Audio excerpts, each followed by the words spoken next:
are live because I forgot to do it again. Yet again, as I always do. Yeah. Is it? The screen broke. That's because I clicked off to a different thing. Hold on, we're still good. These where I need to.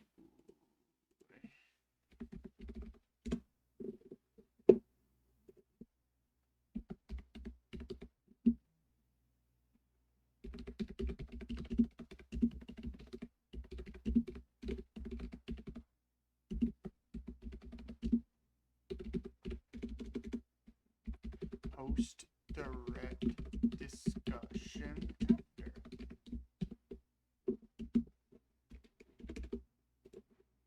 And even spell check, so whatever.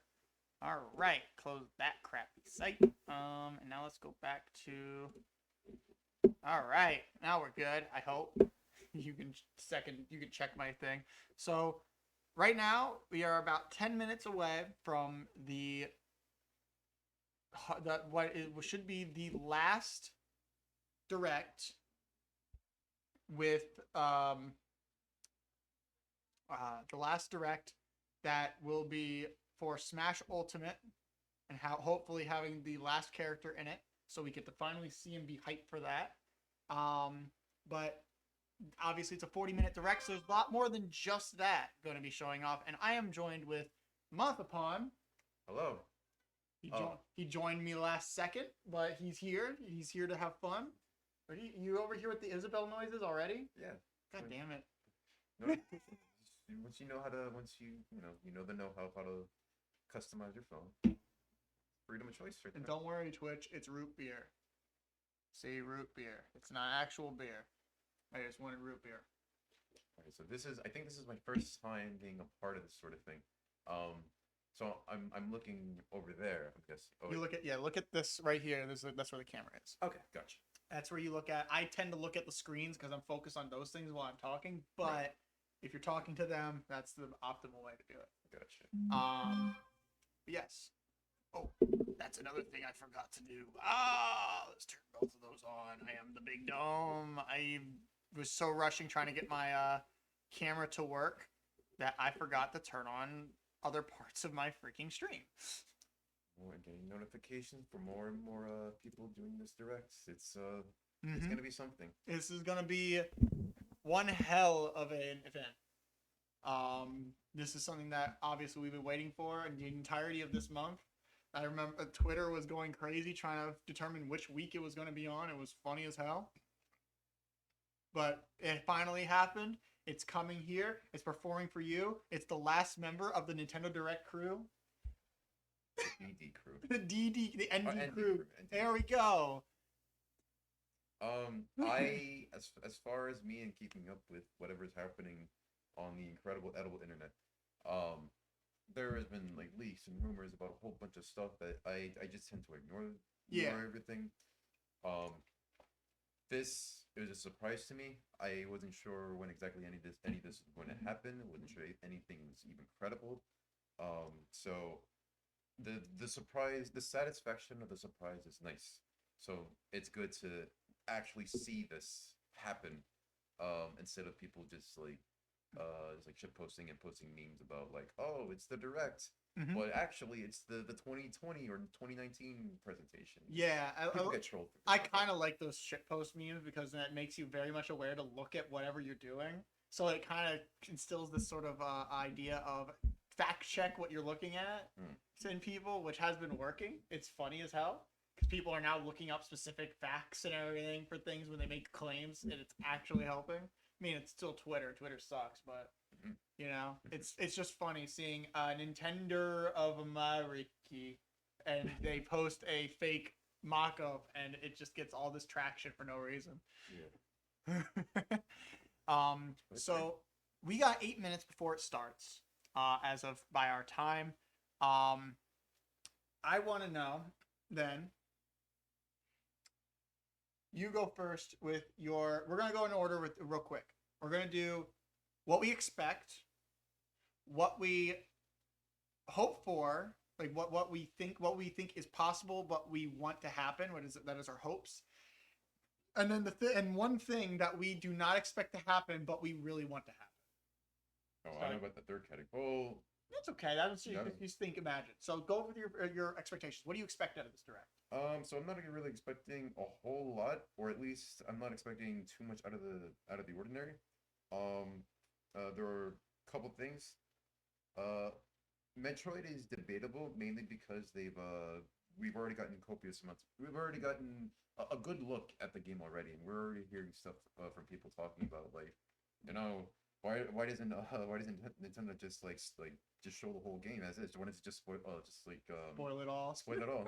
Like they're spoiling it, supposedly spoiling it in trailers. Here's the thing: how do we know they're spoiling it in trailers when the game's not even out?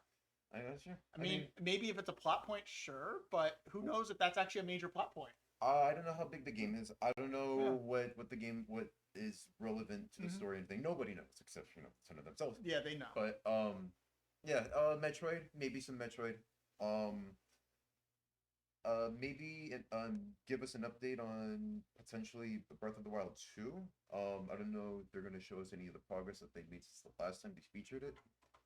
There's already been, we have Skyward Sword, and I think that I wasn't sure if there was any more additional Zelda content outside of that. Oh, the Game and Watch, possibly, but we already saw about that. They just haven't like shipped them out yet. Gotcha. Yeah, that's a good point. Although I haven't been keeping myself up to date with the games, I'm expecting Fire Emblem content, maybe a Fire Emblem game, maybe. Because how long has it been since Three Houses has been released? It released in 2019. It's been about 2 years, and then before that, the last game that came out, that was a main series title, was Shadows of Valencia, which came out in 2016. So it was a 3-year gap between those. And my final, it's on it's like teetering on the more so on the border between hopes and expectations because I've been hearing about it a lot. I've been staying away from all the rumors and whatnot. Potential Xeno game, maybe not necessarily Xenoblade 3, but maybe a new Xeno title. Yeah. Or into the series. I am.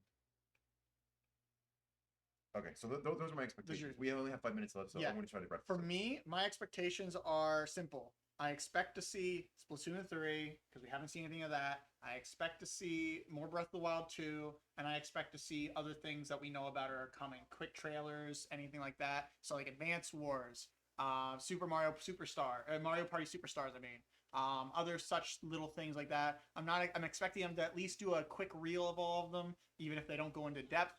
Besides maybe Splatoon 3, some in-depth trailer, and other stuff like that. But those are pretty much my expectations. I don't have I'm not saying I don't have high expectations, besides obviously Smash character, but I don't necessarily try to heighten my expectations ridiculously.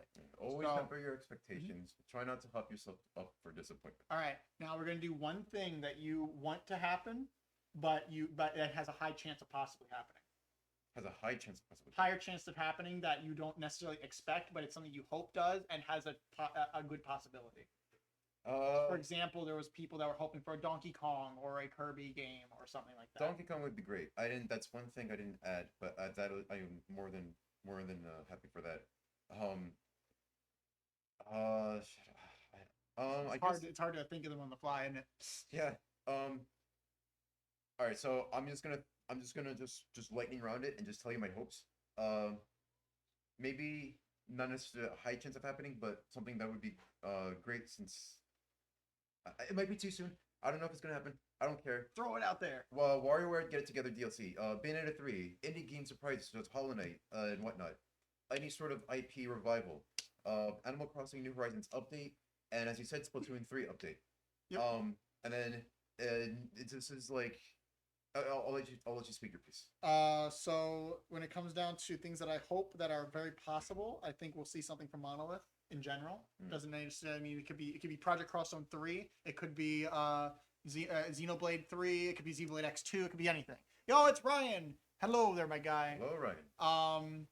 And yeah, so that's the primary stuff. Those are the things that I would like that are expected. Like we know there are things coming, but we don't know much otherwise. What is one? Do you have one thing that you really want to happen but you more than likely don't expect it to happen? I was gonna say, I guess, I was gonna say, again, it's too soon, but maybe, either like I don't know, Bayonetta 3 or WarioWare Get It Together DLC. That's fair. All right, for me on that front, I would love a new Sin and Punishment or a remaster of something like that. But I know it's probably not going to happen, even though they've sold well enough. But I would really love a new Sin and Punishment or a remaster of Last Story. A Kid Icarus, but maybe not necessarily anything like pertaining to what like Sakurai's doing. Maybe another studio has already like kind of taken care of that. That would be cool. Oh, let's max this out. Screen res. We haven't even mentioned the Smash character yet, but we don't know what's gonna happen. The way I saw it is that maybe I'm trying to wrap this in like the limited time that we have. Normally I would expect Sakurai to maybe make like a separate Smash Direct presentation on the final character as he did for Smash 4. Mm-hmm. So I don't know, to me it seems a little strange if that character would be featured in a just run-of-the-mill direct, but he might just show us a glimpse now and then elaborate more further in a separate presentation. Yeah. So it is about to start. We have less than a minute left. So I'm not expecting too much, but we'll see. We're not expecting too much as we listed off 700 things we want to see. So fucking Nintendo fans, am I right? They'll complain one way or another. They will. But yes, this is going to be exciting, and I hope that we'll be able to hear it well. We're probably going to have to be quiet most of the time for this specifically so we can hear it. But when things happen, we will definitely get hype. And it's starting! Oh, boy. Fucker. Oh, there's a thing.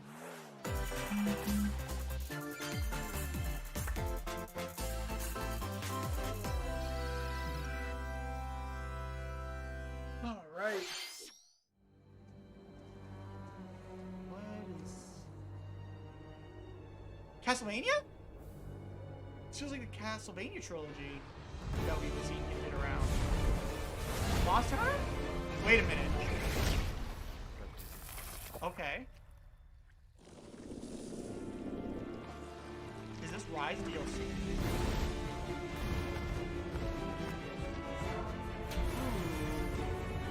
If that's a Smash character, I'll be pissed.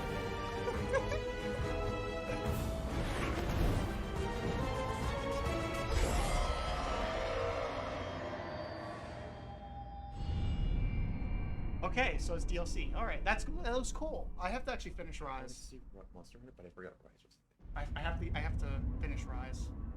Kind of just stopped playing it because of Pokemon Snap.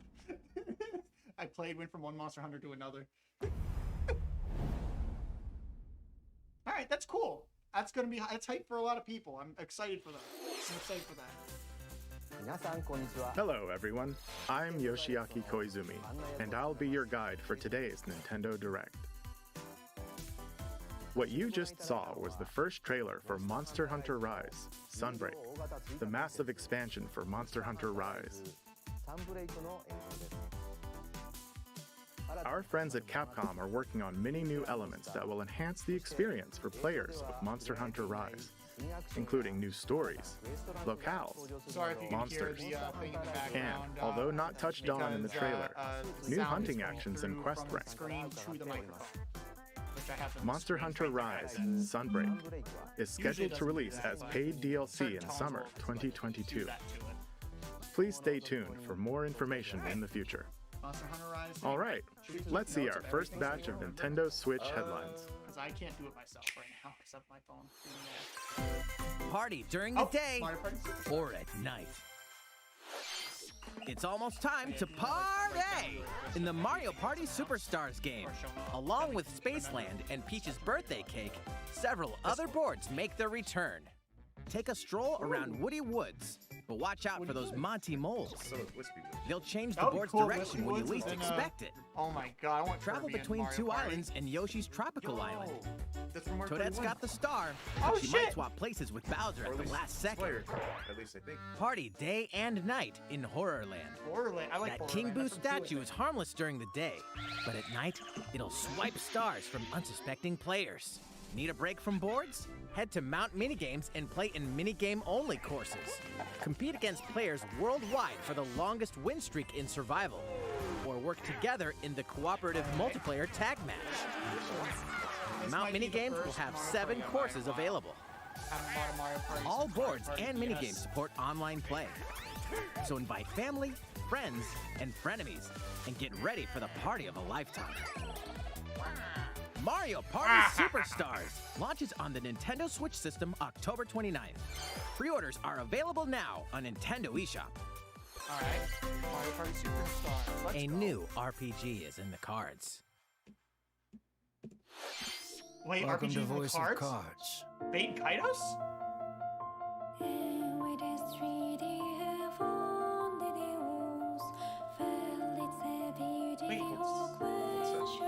Wait, Concept or Bait Kaitos?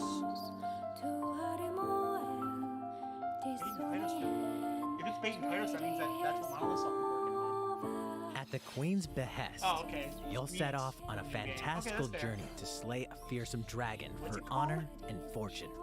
Everything in this realm is represented as cards, from the Okay. protagonists to shops, towns, Yeah, it really does.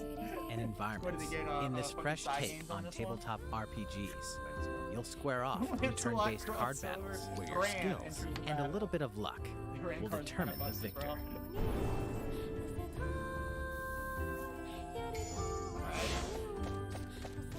This is interesting. It's a card game RPG. A spellbinding experience from the That's creative personally minds of interesting. Yoko Taro and Yosuke Saito Oh, is Taro's about the to creative unfold. director, so it's his new game, essentially. I'm interested. Yoko Taro, I will now buy Voice your of game. Cards, I mean, The so Isle Dragon Voice of Roars Cards, launches on write that Nintendo down. Switch October 28th. Um, Pre-orders and a free demo yeah, will be no, available it today seems on interesting, Nintendo but eShop. I'm not a big fan of those kind of games. Become a hero or an absolute disaster of a human What being. is... Okay.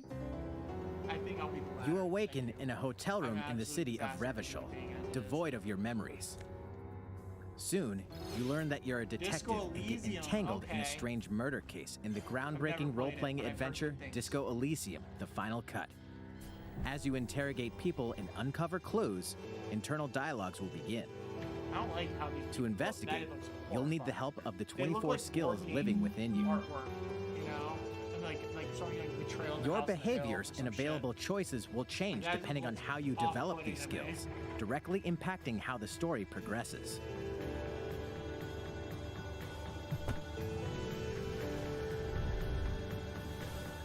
What sort of detective will you become?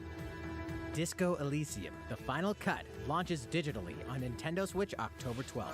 The physical version of the game will launch early 2022. Understandable. Pre-orders for the digital version begin today on Nintendo eShop. And then another thing on Uncover personal more interest. stories in there we Hyrule go. Warriors: Age of Calamity. All right, let's see what I'm buying.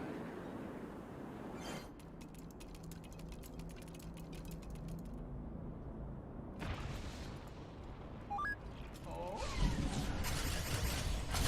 Oh, that's right. Oh my god.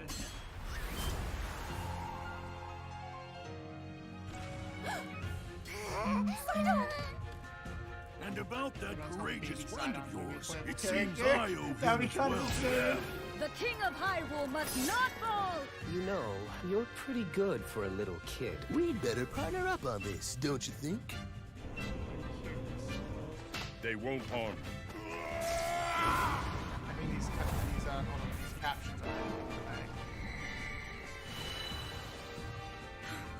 Just turn our captions on. Didn't even know they were on.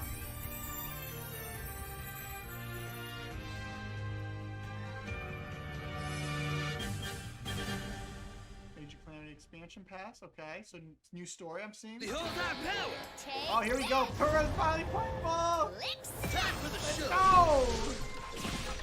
Oh, they're. Oh yeah! Oh, are they both playable individually, or? Oh, it looked like they were playable concurrently. Okay. I have no clue what that was. But... Ready? Oh set, my god. Chocobo! Square.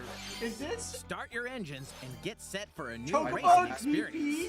I have Race to as buy familiar this. Final I have Fantasy to buy characters this. like Chocobo and Gilgamesh to be the first across the Gilgamesh! finish line. Phoebe! Don't Phoebe! Edge out the competition by using drift boosts to cut I have corners. this. Magical stones called Magicites are White contained mage. inside items. her. Collect I love these her. throughout courses to cast magic like Oh, fire this is and arrows awesome. to blast away opponents. Acquire Magicites of the same I element love to cast her. even more powerful Yes! spells. I love this. So Oh. where's Each Sephiroth? racer Is he also just has gonna a ride special meteor? ability. Use it at the right time to turn the tables. Oh my god, this is incredible. Cloud's just gonna ride the Engine motorcycle. customization options will be Shiroma. available, as well as Shiroma. local White and mage. online multiplayer. Oh, this is really cool. Oh, Thor! Odin, I mean.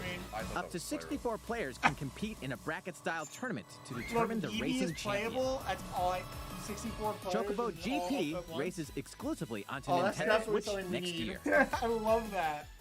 Holy shit. What did you think? I Before want we show you our don't even next care about video, Final Fantasy that much, we but I have want some news Chocobo about the GP. last fighter They for the finally Super called Smash me. Bros. Ultimate game. Mr. Sakurai, the game's director, will reveal this knew it. fighter in the final Mr. Sakurai Presents video 10 on to October 5. 5th. That's in like 2 weeks. We gotta wait a while. He'll Shit, also that's show fine. you how to That's use fine. this We gotta fighter, wait. so please look We gotta forward wait. to it. It's its own direct on 10/5. It's been about 3 years since the game was released. Got it. I'm okay. This will with be that. the last presentation about Super Smash Bros. Ultimate. I hope you'll check it out. Yep, that's the last presentation about Ultimate. Next, please take a look at this. Oh, hi, Sub-Zero. Welcome. Splatoon. It has Yes! Splatoon. It's the ink. Yes, it is definitely Splatoon. Look at him.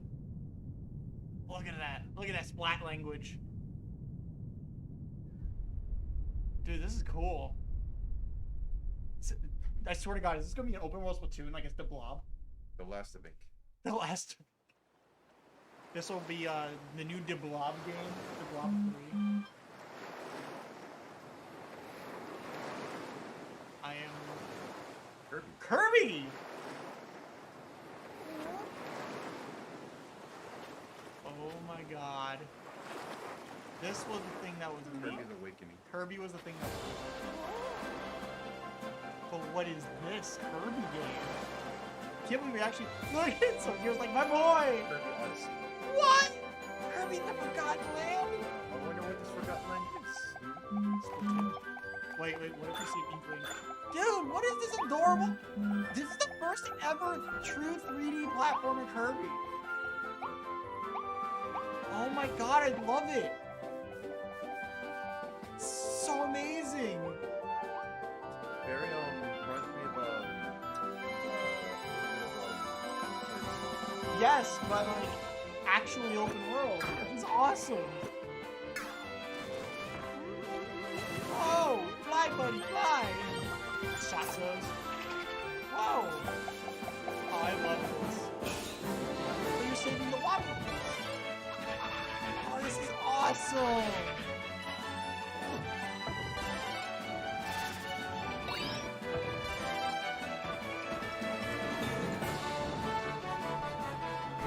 This is so good. Super Kirby Odyssey. Oh my God, I love it. Giant boss. This is near at this point. Kirby Automata. pretty much. Oh, I love this. This is awesome. Subs, you gotta get your fucking you gotta get your Switch so you can actually get it, bro. Get yourself your Switch. That was the trailer for Kirby and the Forgotten Land. In this new game, you can freely move around in 3D areas using familiar Kirby moves. Woo! I love it. This is a long time coming. The setting also appears to be mysterious, filled with abandoned structures from a past civilization. What lies in store for Kirby? The game is scheduled to release in spring 2022. We hope you'll look forward to Kirby's new adventure. You're right. Next, we have this to show you. Please take a look.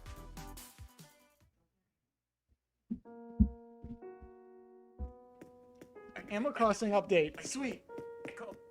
Oh, it's a museum update. Brewster. Brewster's here. Let's go. Now, where's the gyroids? Where's the gyroids? That's all I need.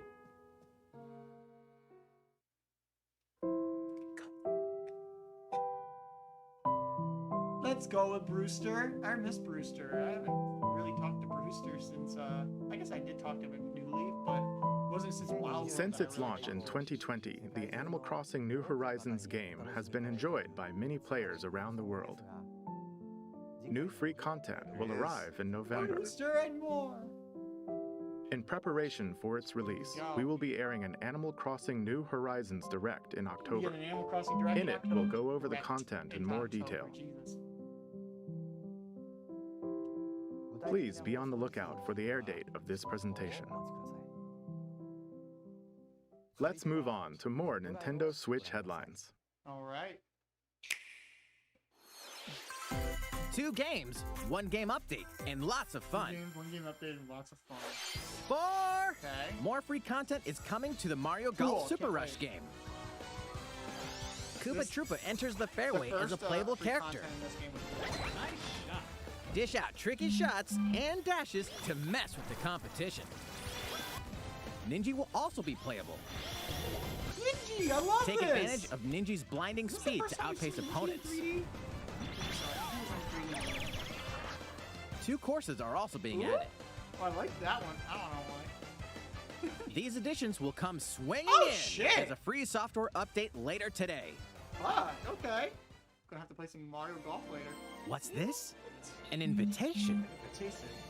You're invited to Come on, live in a please don't. magical world with Mickey Mouse and Namco's dozens making of a- Disney characters. Disney game? Spend time with Disney friends. I do not like Craft these your fake own memes. whimsical They're costumes fucking and ugly. furniture, and explore delightful Disney-themed worlds. This is a All really downloadable content from the original Nintendo 3DS version is included.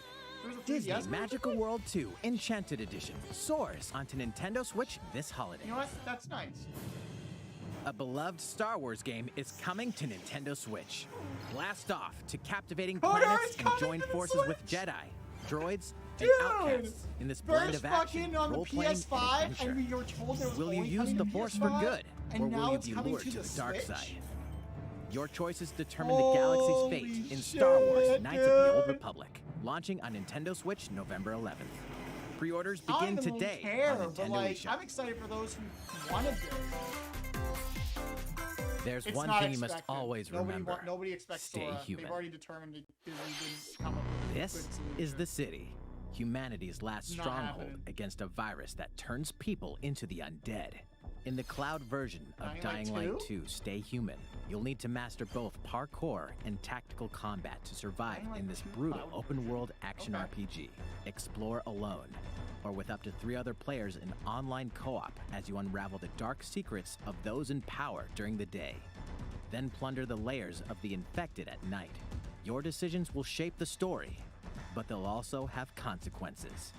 No matter where your actions lead you, there's one thing you must always remember.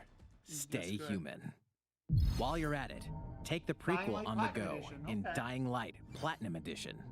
Scavenge for supplies, craft weapons, You know, I think and Carlos face will like hordes of the infected Yeah, in a we love post-apocalyptic Dying Light. open We world. played a lot of that. Dying Light 2 Stay Human Cloud version launches on Nintendo Switch February 4th, 2022.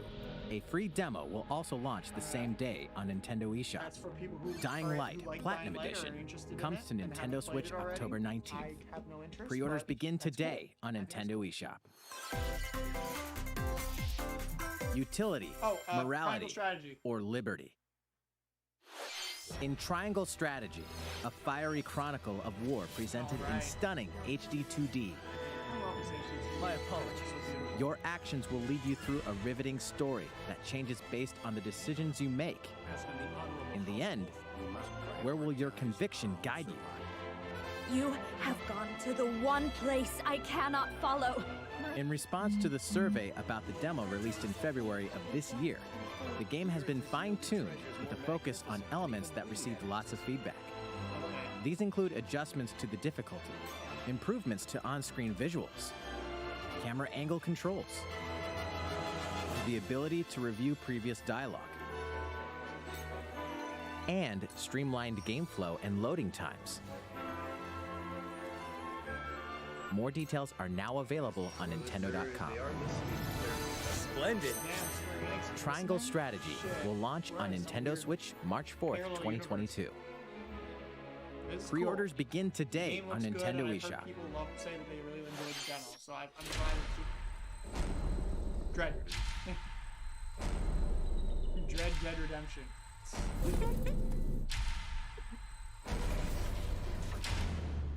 You are faced with overwhelming power. Your highest priority should be simply to survive.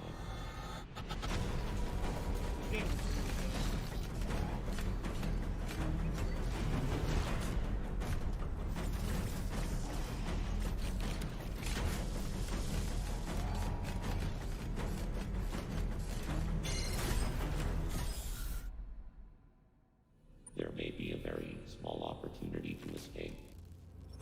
Don't let your guard down.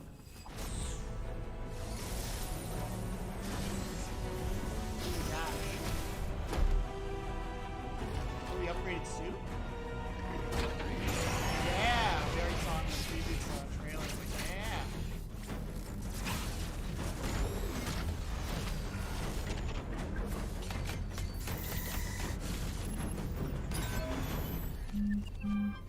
Alright.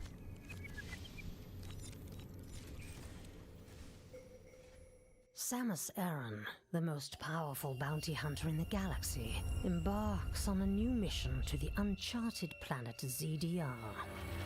Her objectives? Confirm whether the deadly X-parasite still exists, and figure out why the Emmy research robots in search of it have mysteriously gone dark. Early readings reveal that planet ZDR is divided into multiple environments, each with its own elements and organisms. Remnants of the mighty Chozo civilization are also scattered throughout, including evidence that the Chozo may have once called the planet their home. Visit Metroid.Nintendo.com to read Metroid Dread Report Volume 8 for a detailed account of the terrain and life forms you may encounter in the Metroid Dread game. Be sure to view the other Metroid Dread reports there as well. You'll want to prepare yourself for the dangers that lie ahead. Metroid Dread launches on Nintendo Switch October 8th. Pre-orders are available now on Nintendo eShop. How was that? Up next, we have news about Nintendo Switch Online. Many people have been using Nintendo Switch Online since it launched in September 2018. In addition to the current membership, we'll be adding a new membership plan. Oh, new content? As a part of this new plan's content, Be right back. Yo! you'll be able to play a collection of 64? Nintendo 64 games. I didn't expect this! Holy shit! The Nintendo 64 system launched 25 years ago. I think this system gave many players their first 3D gaming experiences, as well as intense 4-player multiplayer action. With Nintendo Switch, up to 4 people can play select Nintendo 64 games locally or online. Also, with this new membership plan, in addition to the Nintendo 64 games, Star Fox 64. I knew this was happening. I knew it was going to throw some new you ones can in play there. a collection of games I from was expecting Sega's Master Genesis System system. first, Yo, this is hype.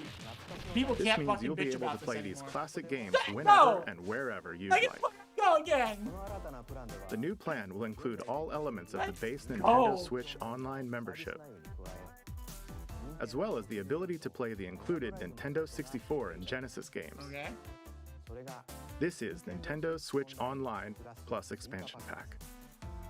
Okay. This new membership plan will be added in late October. Of course, you'll still be able to continue using the existing plans. Also, those who have an existing membership plan can change over to the new plan. Oh my god, let's go! I will do it. We'll share more details about this new membership plan at a later time, including the exact release date and pricing information. For now, however, we'd like to announce the games that will be available when it launches. You'll be able to play the Nintendo 64 games shown here, as well as these Genesis games. Shining Force, okay. We'll also continue adding more Nintendo 64 games such as The Legend of Zelda Majora's Mask and F-Zero X, as well as other Nintendo 64 and Genesis games going forward. Hey, look, you got your F-Zero. There it is. There's your new F-Zero. There's your shorts. Furthermore, we've prepared Nintendo 64 and Genesis controllers to ensure the games can be played with the same style controls from their original releases. Both can be used wirelessly. I love N64 controller. You have no fucking idea. These controllers will be available for purchase by any Nintendo Switch Online member. We hope you'll look forward to this new membership plan, Nintendo Switch Online Plus Expansion Pack. Let's see a few more Nintendo Switch headlines. There's plenty to play in these collections. Cyberpunk meets fantasy in this 3-game collection of cult classic RPGs. As a Shadowrunner mercenary, you'll explore a dystopian future where magic has reawakened and fantasy creatures have come back to life. Immersive branching narratives, skill-based character growth, and gripping turn-based tactical combat await in Shadowrun Trilogy, launching on Nintendo Switch next year. The perpetual struggle against Count Dracula continues. Castlevania Advance Collection brings together 4 classic Castlevania games with deathly beautiful graphics and hauntingly epic music. The Rewind, Quick Save, and button mapping features will also ramp up your fight against evil. All regional versions of each game, as well as a gallery mode with never-before-seen artwork, are included. Castlevania Advance Collection launches on Nintendo Switch later today. An almighty classic returns. Castlevania? No? Spiral 4? No. I got hacked. The classic Super NES game ActRaiser returns on Nintendo Switch, now remastered in HD. As the Lord of Light and Almighty God, only you can save mankind from the forces of Tanzra, the Lord of Dark. You'll wage war in 2 phases. First, strike down monsters in the side-scrolling action phase to liberate the lands from the grasp of evil. Master swordsmanship and magic to vanquish all who stand in your path. I hate that. Then, cultivate the lands you've liberated in the world-building creation phase. It's up to you to decide which structures will be destroyed to make way for new ones, creating a flourishing civilization. As you do so, your powers will increase, giving you an edge in both phases. Alternate between the original and rearranged versions of the beloved soundtrack and enjoy brand new music. The background looks good. New stages and new boss battles also await. ActRaiser Renaissance descends onto Nintendo Switch later today. A new chapter is about to unfold. What? Fucking Toby Fox. Smash character DLC. I have no interest, but you know what? It's hype for those who want it.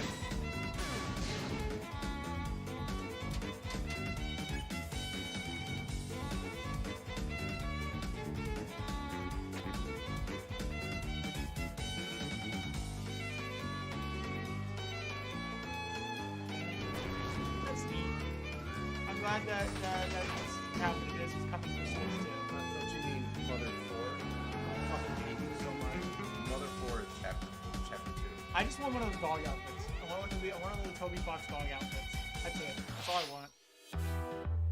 Okay. So we got a bunch of other stuff that is highlighted.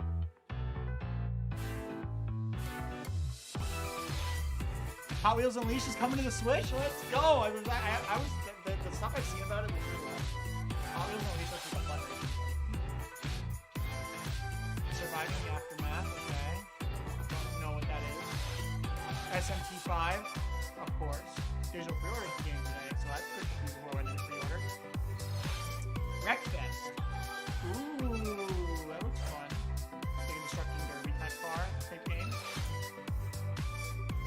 Ties Pac-Man and Devious. Ooh, both looking good.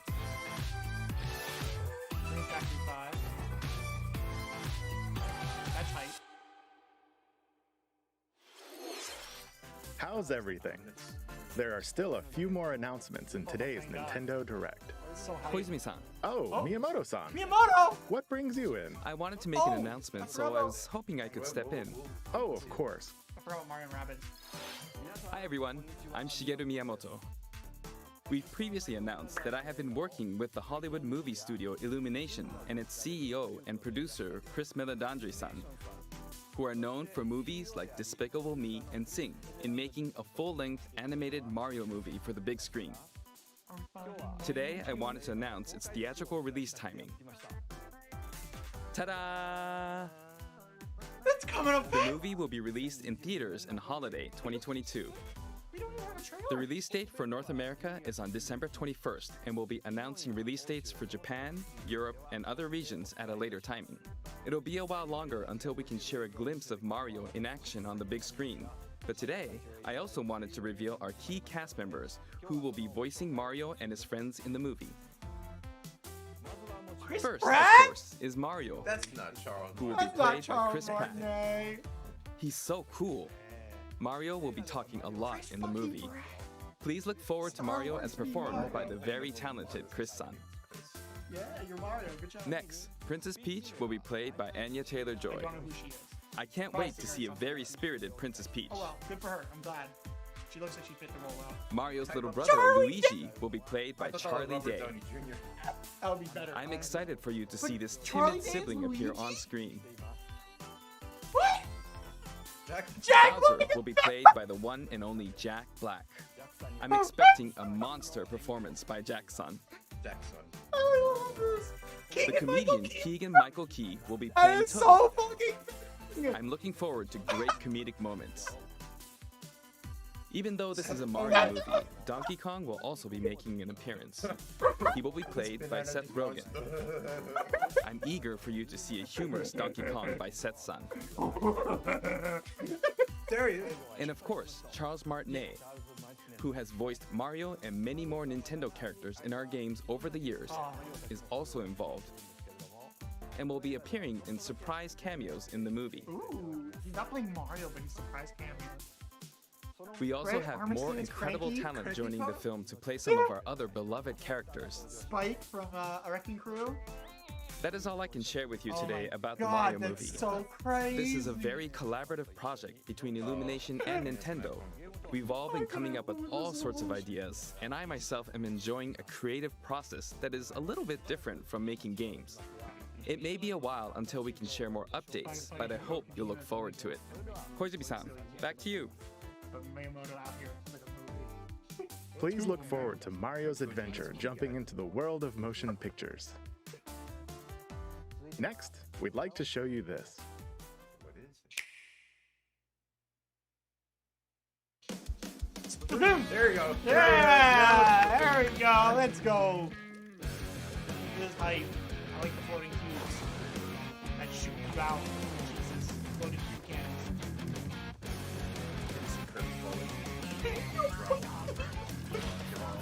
Yo, it's not, yo, Crustle? Get the pilot, or at least like latch on. Yeah. I like it. I like the new music too. Yeah.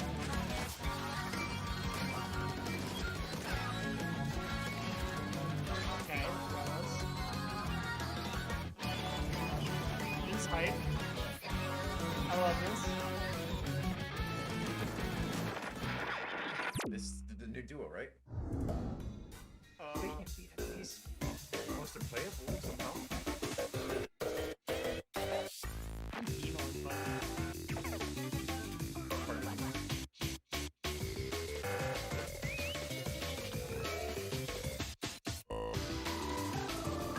Okay. Don't know what I'm seeing here yet. I'm single player, obviously. Oh, we know who's back! We know who's back! There we go. There they be. There they be, the system for real. I like the outfit. Yes.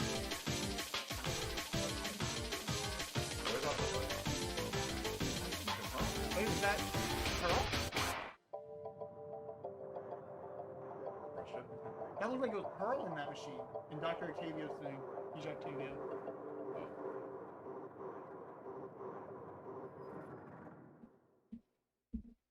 Alright. Oh.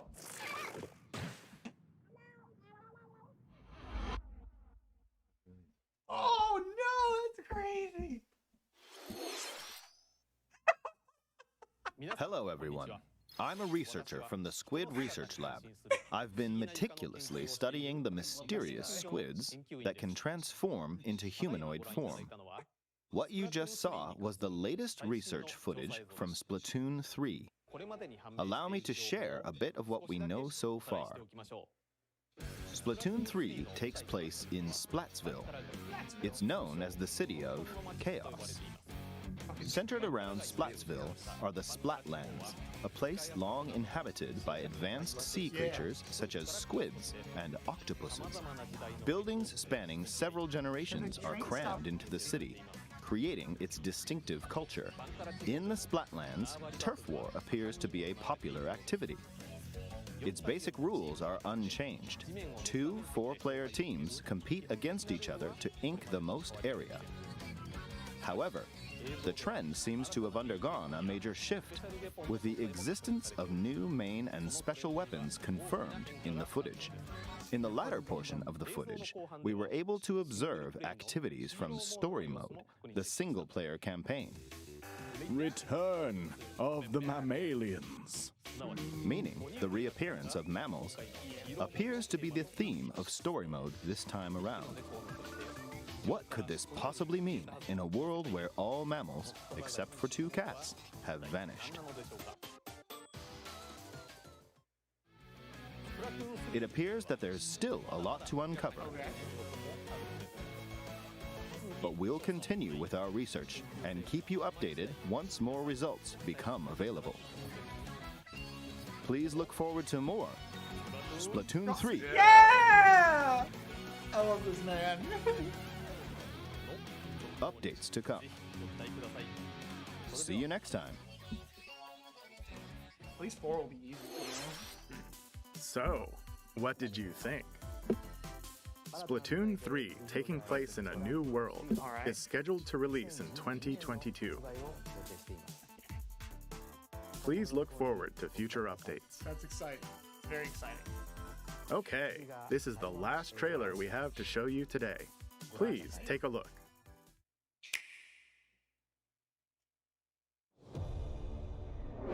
Platinum. But this is Shibuya. Bayonetta would make sense. 101, yeah. HQ 接敵した距離50対象は北東に向かって移動中遅れこちら本部了解した作戦を開始せよ了解打撃用意撃て対戦車砲用意撃て Yeah, the textures. HQ 対象は2効果は見られない理解効果は見られない What's happening here?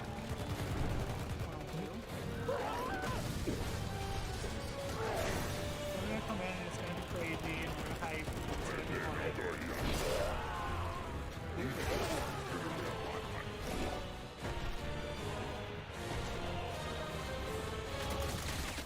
Bayonetta.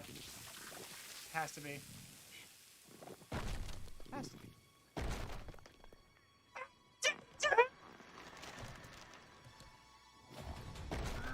That's what I thought. It looked like Astral Chain. Like, which time? Wait. Which time? It's Bayonetta! Bayonetta doing the loop there with fucking Lappy. Fucking Lappy. Bad boy. Bayonetta 3. There she is. Finally.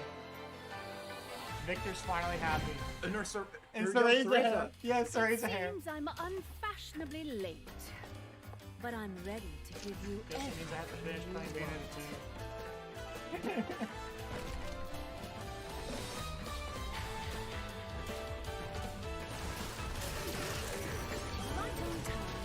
Alright.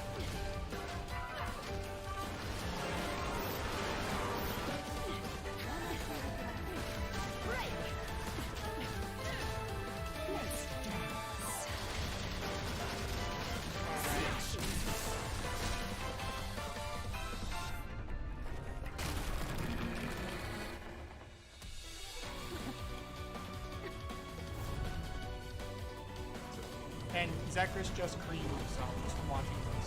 Just from watching the video. That's all he did. The classic Gamora? Yeah, Gamora. Yep.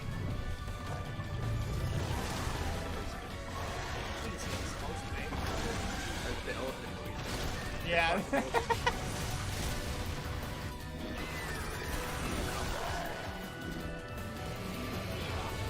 It's funny that they put Matthew in the trailer.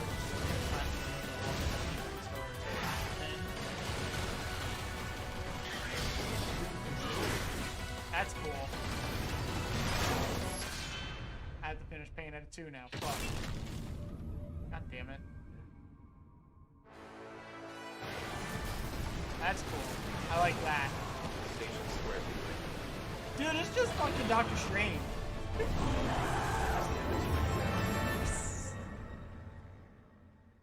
Adventure, excuse me. Alright. 2022. Whoop.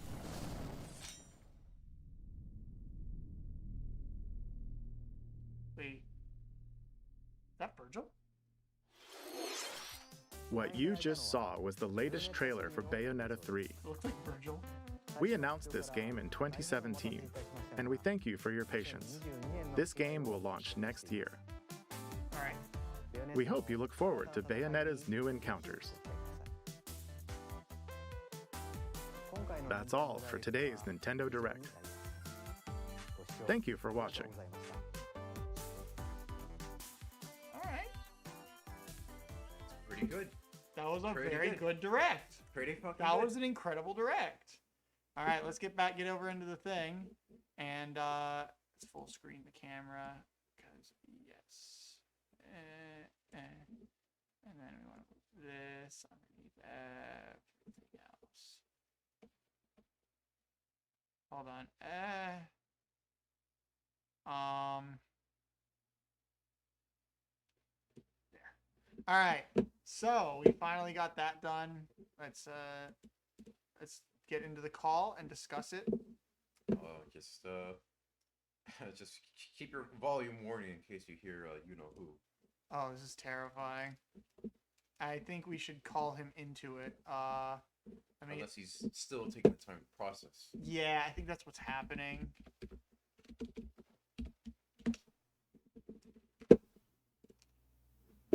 This man forgot to change his thing from thing to whatever.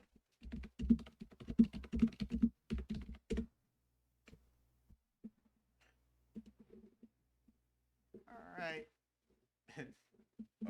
There he is. Look at him. I told you that's all he needed. Uh-oh, here we go. Okay.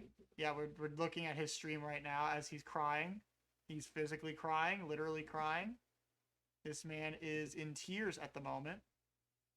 And Adam, you're currently muted. What's up? Yo. All right. Hey. Hello, Adam. Hello. I got Chris with me too. Yeah, I just popped onto your stream, so I saw that. How's it going, Chris? Not much. Watched a pretty good direct. How about you? Yeah, it was decent for me. There was a lot All of that good fucking stuff. the blue balls with the smash, and he's like, "Hey, the new one will be announced later." It's like, fuck. Well, a lot of people expected that. Yeah. Yeah. He did the same thing for Smash 4. Yeah, he did. Yeah, I know. So we're gonna have to stream that one too. It wouldn't like that's the thing. I tempered my expectations for the Smash character announcement because it would just be a kind of a more so informal of Sakurai to just be like, hey, here's the final announcement, and here I'm just gonna say all this other stuff in the middle of a direct. So I would expect a separate presentation for that. But it's good that they told us, and now we have. There he is. There's the boy. God, Victor, why did you end your stream? After so many years. You're finally here. Look! Can we save that part for the end of it? Let's discuss Yes, this in we order. got a lot once to it discuss, comes down a little Victor. bit. Save your bonus Oh my later. God. Yeah, I have to, because oh my god. Okay, I'm just like, chill. All right, so I gotta breathe. first of all, before we get started, with the Because discussion- that trailer tricked me over 3 times, and I'll get into that when we get into that. Yes. So when we get let me first start with introductions, since obviously just in case. Since we just popped in out of nowhere, yeah. Yeah. So first of all, obviously I have Mothapon with me, who watched it with me. Hello. Hey, Chris. Hello. Over here we have over on the call we have VGT Adam. Up. And Zekris Chan, who is just finished. Who is fucking weak right now. He just finished his Climax Ultra. He climaxed 40 times. No, he Umbran climaxed 40 times. I Umbran climaxed 40 Infinite times. Climax. Oh my god. All right, but we'll save Bayonetta for the end, because that's obviously the one that will hurt. Yeah. Because it will obviously hurt you the most to wait. So Chris here has kept a list of most of the things, of as many things as we could over the course of the thing, like the things that especially stood out. I saw the video up, so I can just like go play by play just to go through it. You can. But yeah. So we have a written list just in case to remind us of the stuff so we don't forget. Right. But we'll start from the beginning and we'll talk about things as it went for the most part. The thing we don't have to talk about everything the same amount, but thoughts. We'll just share our thoughts on each thing as we keep going. Okay. All right. So Chris, what's the first Sounds thing? good. The first thing is Monster Hunter Rise Sunbreak DLC, which is releasing in summer of 2022. Yes. Yes. I almost forgot to I was about to mention Monster Hunter, but my mind kept thinking World, but then I forgot Rise was a thing. So it's good. Because it looks a lot more detailed than Rise usually looks. I'm sorry? It looks a lot more detailed than how Rise usually looks. It looked a lot more like World because of the lighting and the detail, but I guess they're just really good lighting. Yeah. So that'll be good for anyone with Monster Hunter. Next, I do have Rise. I have a little bit to say about it. Currently, the only monster I haven't faced in that game was Valstrax, just because the grind is ridiculous. But I'm given how long it's gonna take for this expansion. Like, come on, like summer next year, Jesus. It's probably gonna be a lot of content, and I'm really curious what it's gonna be. And it's gonna be fun. It's just the grind is always a problem. But I'll probably go back to the Monster Hunter at some point, just not right now because there's too many other games coming out. Yeah. Victor, your thoughts? Well, yeah, so honestly, it looks good. I mean, like I said, I haven't played Monster Hunter Rise as of yet. It looks really cool. I wanted to play, but I'm glad that the expansion looks good. One of the latest, I remember one of the latest DLCs that I saw of it was like apparently like Akuma, like playable. Yeah. Oh yeah, he's really cool. Skin. He's actually a skin Eddie, and he's very faithful. You can do doing all of his moves and everything. It looks really cool. And it actually fits his lore because in the lore for like Akuma, like that's literally how he trains. Fighting like gigantic ass monsters like that. Like that's actually how he trains in the Street Fighter lore, believe it or not. So it's actually very accurate. But yeah, it looks cool. I don't have much to say about it since I haven't played Rise yet, but this makes me want to try out Rise more. Yeah. I'm wondering if they said there's gonna be a new rank. I'm wondering if it's either Master Rank or G Rank if that's coming back. So it's either Master Rank from World or just bring back G Rank. Who knows? But we'll see how that goes. Right. All right. What was I thought I honestly was like, this looks cool. I think it's going to be great for people who really enjoy Monster Hunter Rise. I need to finish Monster Hunter Rise, but at least the campaign. Yeah, it still hasn't really clicked for you that well, has it? Monster Hunter's never been something that clicked for me, but I also took the grind a little too seriously early game when I. Yeah, that's probably why you got a little. Yeah, I got a little. Yeah, on that. I don't mean to interrupt, but there's a rainbow outside. Oh, that's wonderful. Oh, rainbow, that's beautiful. That's perfect. Give me one quick second. Be right back. We'll be right back. All right. What was the next game in the meantime? The next game is Mario Party Superstars, which is coming out this October. All right, we'll save that one. We'll save that one until Adam gets back. Gotcha. What are some of what are some of those smaller?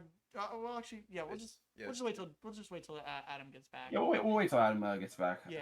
I'm still. Hello, Jay. breathing. Yes, the new Bayo is out, but we're gonna talk about that last. So don't incite him with the happiness yet.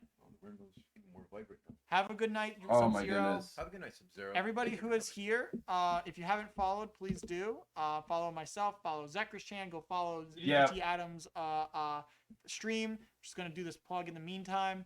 If you want to keep getting notified, please follow my Twitter and come join the Discord. So, yes. All right, so the next thing we're going to talk about is the next game. So Chris said it was Mario Party Superstars. Correct, which is coming out this October. Yes. Yes. I remember the first time that they featured it. and they featured a variety of minigames that I enjoyed. I haven't really played a lot in between 1 and probably like 5, so Right. I'm still probably fuzzy on some. But I saw some from 1, and I noticed that this was the thing that they're doing for this game, as well as the some of the maps as well, such as Yoshi's Island Paradise. Sorry to cut you off. Thank you for the 20 bits, Jay.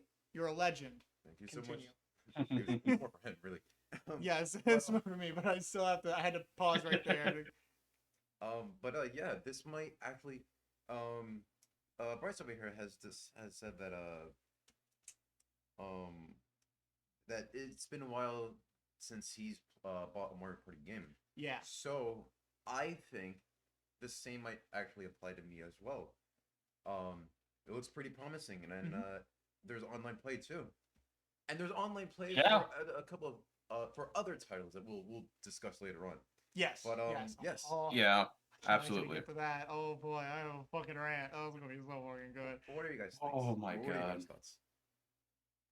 Mario Party Superstars. Well, I'm excited for it. Again, I love the callbacks to especially like the Nintendo 64 Mario games, Mario Party games. I love the callbacks to it. And it looks really solid. It looks very, I'd say competitive, so to say, as ever. Not competitive as in because the game that's known, to kind of ruin friendships. People get really into Mario Party, and it's like, you got this, we got 1 star more than this person, I fucking hate you, and and all that stuff. But that's the usual vibe when it comes to like Mario Party. Yeah, it looks really fun.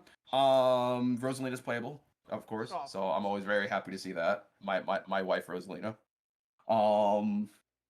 Yeah, I'm really excited. It looks good, and I appreciate a lot of the especially from like Mario Party 3, and like the first 3 Mario games. I love the callbacks and then like the remastered mini games and stages related to that as well. I think this plays really into nostalgia, like early Mario Party, and I think that's something I really appreciate. Especially the fact that those early Mario Party games aren't forgotten, and I like it. It's gonna be really cool. I appreciate this. Yes. I guess it's remaster in a sense. Following up on that, what you were saying earlier about how it. Jay, destroys thank you for the 20 bits. How it destroys friendships. The only thing, I mean, if there's anything that Mario Party and that playing Mario Party and Nemesis from the Resident Evil series have in common is they're all about those stars. Bad joke ensued. What do you feel, Adam? What do you feel? When Sonic Shuffle 2. Fucking hate you. Fucking hate you. Honestly, like Mario Party has always been just a very casual thing for me. Just play if somebody has it. Otherwise, don't really care about it too much. So I really have no thoughts other than another Mario Party. Cool. That's fair. That's completely understandable. All right. You already made your comments on Superstars, right? Correct. Okay. So what's the next thing then? The next thing is Voice of Cards: The Isle Dragon Roars. This is the one with the card game RPG, right? Yeah, so this is all about cards, like everything. And what's funny is that Yoko Taro talked about this very vaguely, like a few weeks ago, saying, "Oh, I'm working on something new. It has nothing to do with Dragon Guard, nothing to do with Nier."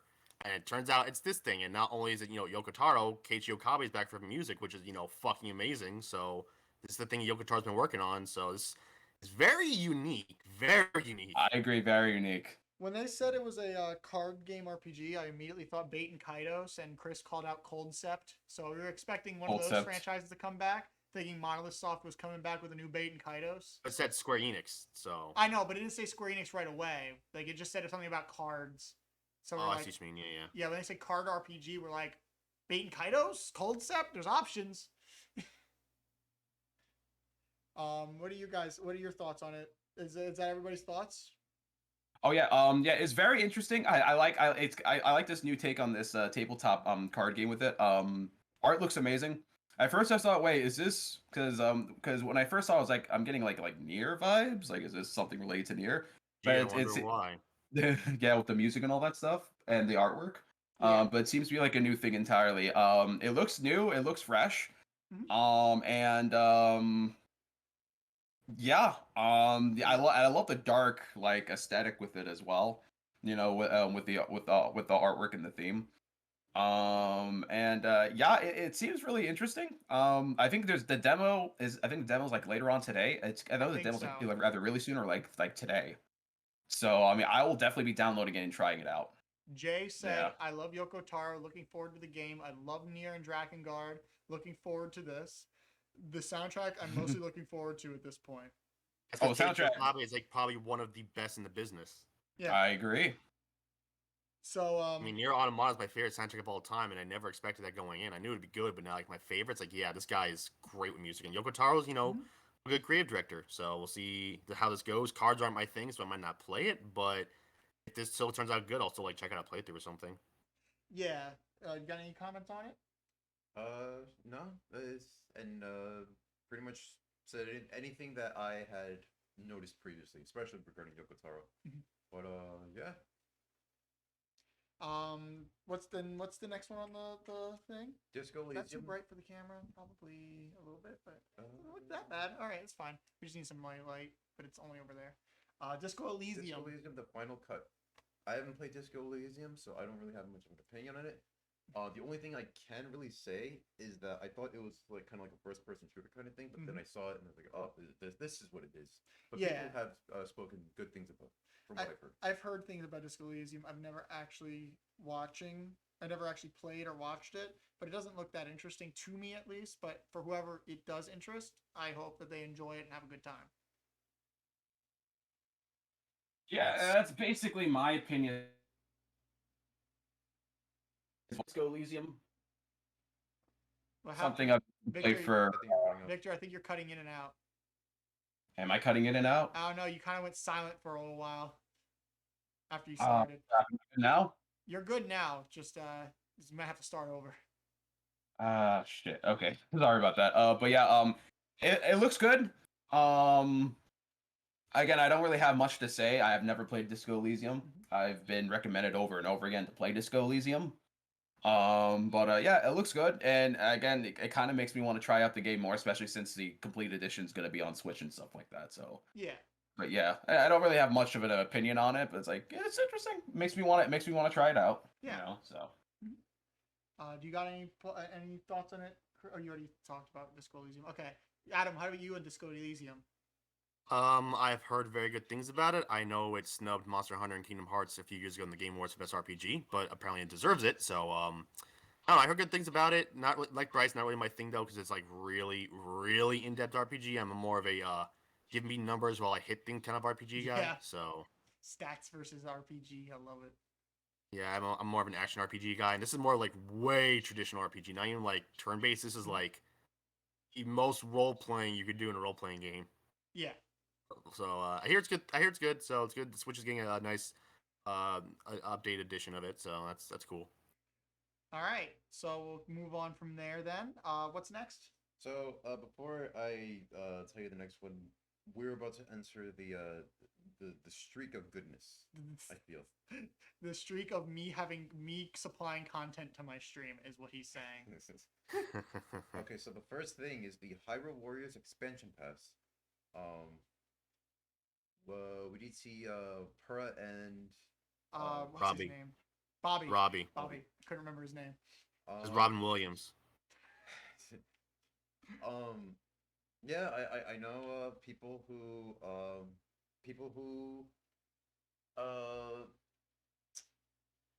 who enjoy the character more than what you see on fan art when she was first revealed are going to enjoy it. Then there was something else near the beginning. It looked like a Calamity Ganon kind of looking thing. Yeah, so the most interesting thing to me is I don't know if anyone else can play the game or how far they got. I'm one of those people who actually 100% the game. By the way, if you plan on doing that, just know you're in for a really rough and annoying ride. Yeah. 100% saying that game is probably one of the worst grinds I've ever had in any game ever. Then don't play Hyrule Warriors Definitive Edition. Then it has so much content. I wasn't planning on it. It took Gerard. Once you get the additional 2 characters in Age of Calamity, you can probably just stop right there. Yeah. Because as cool as the reward is for 100%, I don't know if it's worth it for most people. For me, it was kind of cool. It's like, oh, it's the Hyrule Warriors Link outfit in Age of Calamity. It looks pretty cool. Yeah. But it might not be worth it for some people.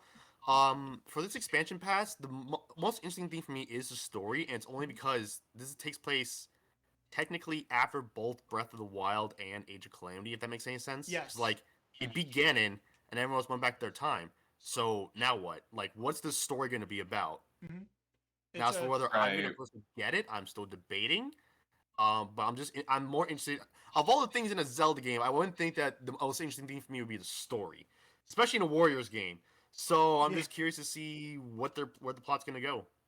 Yeah, I'm similar with Adam there because a lot of the stuff they showed off was kind of confusing. Like I couldn't tell if Pura and Robbie were separate characters or if they were like a single character that combined into one kind of thing, because you saw them do. It looks like a single character, but like I don't think I've ever seen that before. Yeah, it's really confusing. I know there's a shit ton of Warriors games, but I don't think I've ever seen one like that. They both looked like they moved independently, but and they like chilled, but they looked like when they did attacks, they attacked together. So I think that it's like one character, but they're both in the one character, sort of like an Ice Climber situation. I'm about to say, so it's an Ice Climber action game. Yeah. So Ice Climber I was confused the entire time they were showing that off. I couldn't fucking tell if it was one or two characters. But you know what? If it's one character there, that just means there's more room for the other DLC characters. We know there's several others. So I was saying, who the fuck is going to be left? I thought there was just an obvious two, but apparently that two is one. Well, if we go by that story trailer, we might have Baby Sidon. Yeah, I was thinking that too. That would have been funny as shit. I want Baby Sidon. Damn. But yeah, I don't know if Chris or Victor have played the game. Yes. I have not. I wanted to, but again, I had other games that I was focused on. True. It's like I didn't get to it yet. Also, you haven't. In fact, I have not played a Zelda game to completion. Believe it or not. I think you should do that for your stream. Single one. A single one, believe it or not. I played bits and pieces of Ocarina of Time. I've played bits and pieces of Wind Waker, and I've played through like 40% of Four Swords. Dude, get fucking Link's Awakening for the Switch. Play through it on stream. It'll be a fun little short journey for you. Just fucking do it. Well, I was actually thinking of getting Breath of the Wild and then Breath of the streaming Wild that. would be good too, but I think that's a long game. That's a long game. But I'm Link's fine with Awakening that. is like 30 hours long at most. You'll be able to do that in a good stream. In a couple streams. One 30-hour stream. Yes, one 30-hour stream. No sleep for the wicked. No. But what was I about to say? Shit, I forgot. Damn it, I forgot what I was gonna say. All right. Yeah, that's fair. The Age of Calamity. Do you have anything to say about that, Chris? No, other than I've already seen streams of it on Vinesauce. Yeah. Oh, I remember now. The game has a oddly well done soundtrack. Like very nice. So yeah. It's nice when I actually remember some of it. It's pretty good. Victor, you got any other comments on Age of Calamity or? Again, other than that, I mean, it looks good. The game, like the combat looks really fun. I played a little bit of the first Hyrule Warriors. Oh yeah, it's similar gameplay, but it's a similar gameplay. Yeah, I also love how so apparently is this canon? This canon is to story, right? You want me to spoil that for you, or yes and no? We'll just go with yes and no. Shut up. We'll just go with yes and no. We're not gonna. Oh, I mean, you have to play the first. Because isn't this like 200 years like before? You like have Breath of the Wild. Bryce, shush. Bryce, shush. You have to play Breath of the Wild first if you want to know that answer. Bryce, shush. Victor, do you want that to be spoiled or no? I guess not. Yeah. Okay, so we're not going to tell you then. Just play Breath of the Wild first regardless. It doesn't matter. Yes, that's true. Play Breath of the Wild first regardless. That's what I was trying to say when Adam was shushing me. Fucking. Because I don't want you to jump to conclusions. I wasn't going to fucking spoil it. You spoiled the. Don't start with me. Jay says this makes you want to get Hyrule Warriors. I mean, yes. It doesn't matter which version. If it's Age of Calamity or Definitive Edition, just play one of them. They're fun games. Oh, they're fun games. They are good. They're good. Warriors games, even at their worst, are still like turn your brain off fun. Jay, get Fire Emblem Warriors. Except Dynasty Warriors 9. Don't play that. Don't play Dynasty Warriors 9. You know what we need is Xenoblade Chronicles Warriors. Oh, we need Kid Icarus Warriors. Damn it. Kid Icarus Warriors too. That'd actually be really cool. Love that. I would play as Phosphor in a heartbeat, bro. All right, so let's move on to the next thing since we spent a lot of time. We moved on to Bryce's game that he wanted the most. We got Mario Kart 9. Yeah, we were going to move on to that. Yeah. That was the next one. The next one I was gonna get to. The next one is Chocobo GP, which is coming out in 2022. I did not expect that at all. Playable- Oh my I god. did not either. I'm buying that game. Playable VV It was is fun. immediate purchase. Playable fucking VV is immediate purchase. I will buy Yes. that day one because I can play as fucking VV. I want to Let's see go. I want to see Sephiroth on a silly like cart. He's Oh gonna be my god. Not even just Sephiroth. You know what? Who's a more threatening Adam. like? Adam. I want Adam. no. I want to see Chaos on a little scooter. Oh my god. Adam, it would be Still cool. voice with Keith David. Get Keith David back into Cydia and have him voice a little scooter. It'd be so amazing. Adam. you My missed what only Chris goal in said. life is to be faster than chaos. Adam, you missed what Chris said. Outrun Yes, chaos. I did miss what Keith Damn, the chaos is really taking over right now. Yes, to All right. outrun chaos. Adam, you missed what Chris was saying because you got really hyped. Yes. So Sephiroth's gonna be playable, and he's just gonna be riding Meteor. Cloud's gonna be Riding Meteor? Cloud's gonna be in, Perfect. and he's gonna be using the. That's motorcycle. perfect, Chris. Oh my god. The caught on the motorcycle, Chris said too. Well, on the motorcycle. Ooh. Is it Tane in the If they airship? if they add like Noctis, they have him in the regalia. Oh, that sounds awful, but it sounds amazing. Oh, that sounds And it's amazing. like- Fuck just you, with Bryce. mounting. That looks It incredible. sounds awful, but it sounds amazing at the same time because it seems like such And like Victor, you know that'll what be it can do? such It a can turn weird into like the airship. It can turn into the airship form whenever it wants. That'd be cool too. That would be even better. Oh my god. God. All right, so I understand you're not liking 15. It's not the best game, but come on, like that car has to be in the game. No, I mean like it's Yeah. it'll be wild because all the thing is super cartoony, but that car is probably one of the most hyper realistic vehicles in all of Final Fantasy.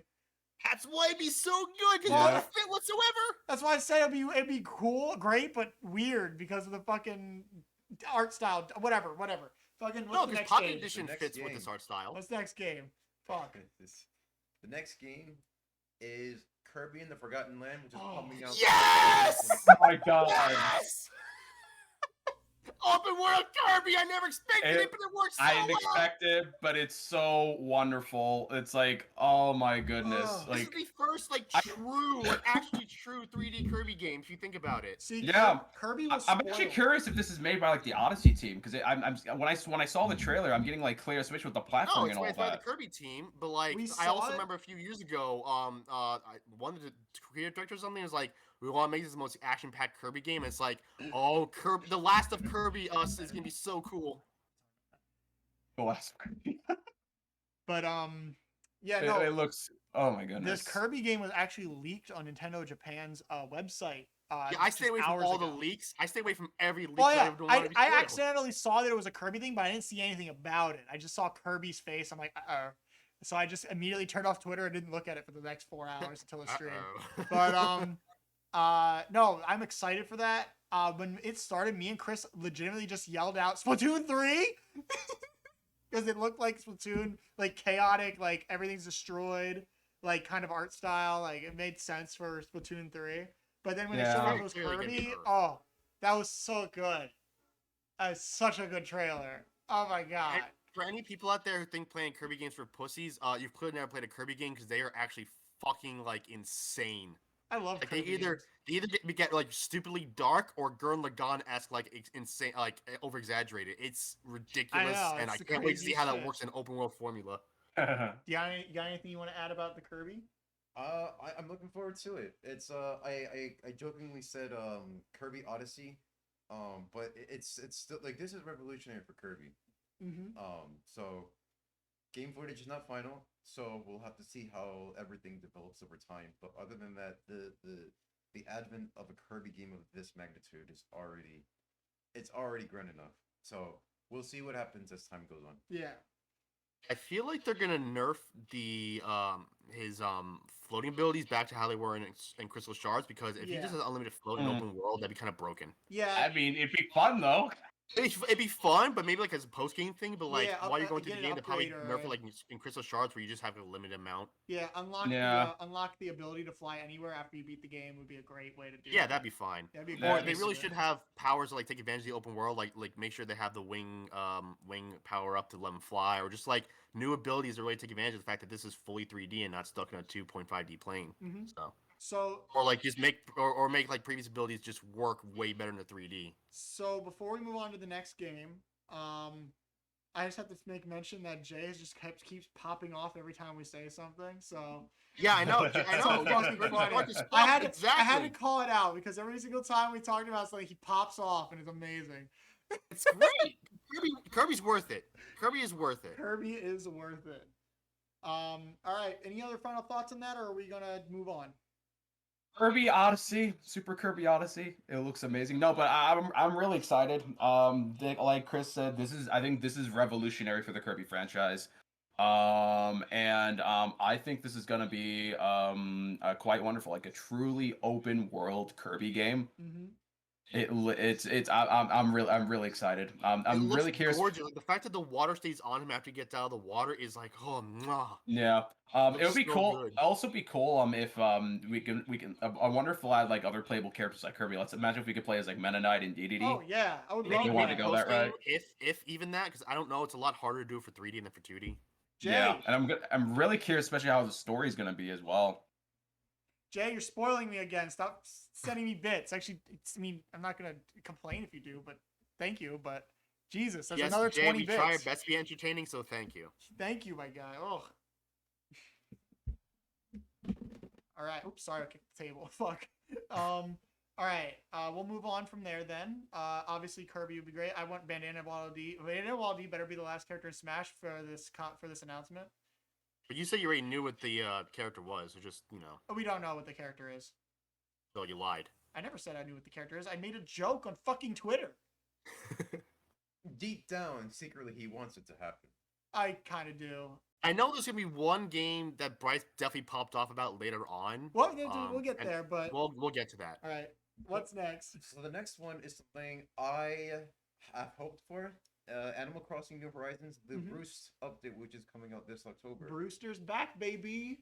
I'm probably the only one currently in this group discussion right now who is heavily enthralled and invested into Animal Crossing.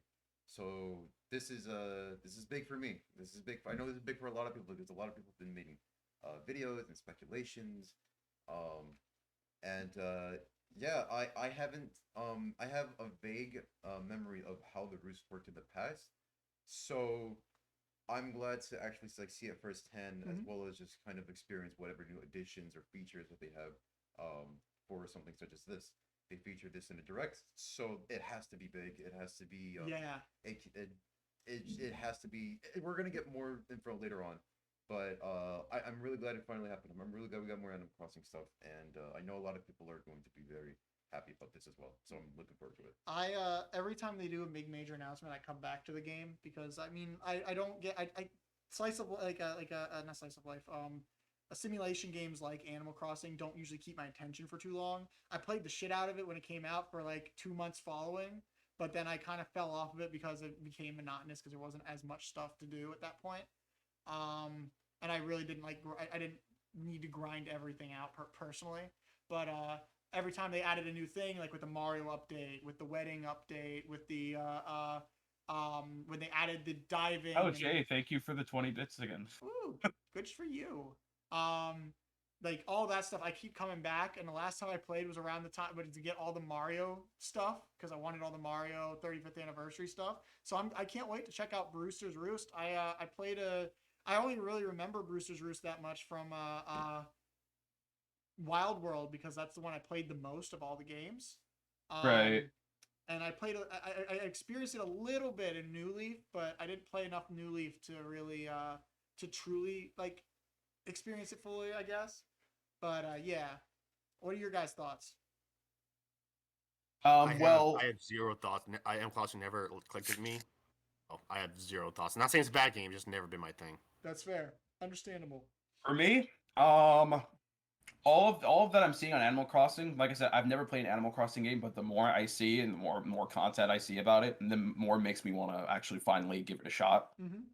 Because I've always wanted to try Animal Crossing. Just again, I get distracted with other things, and then other games come on. I was like, there's this and this and this, and it's like, No. But I think after this, I think this, I think I might finally, get Animal Crossing and actually give it, and actually play it, this week.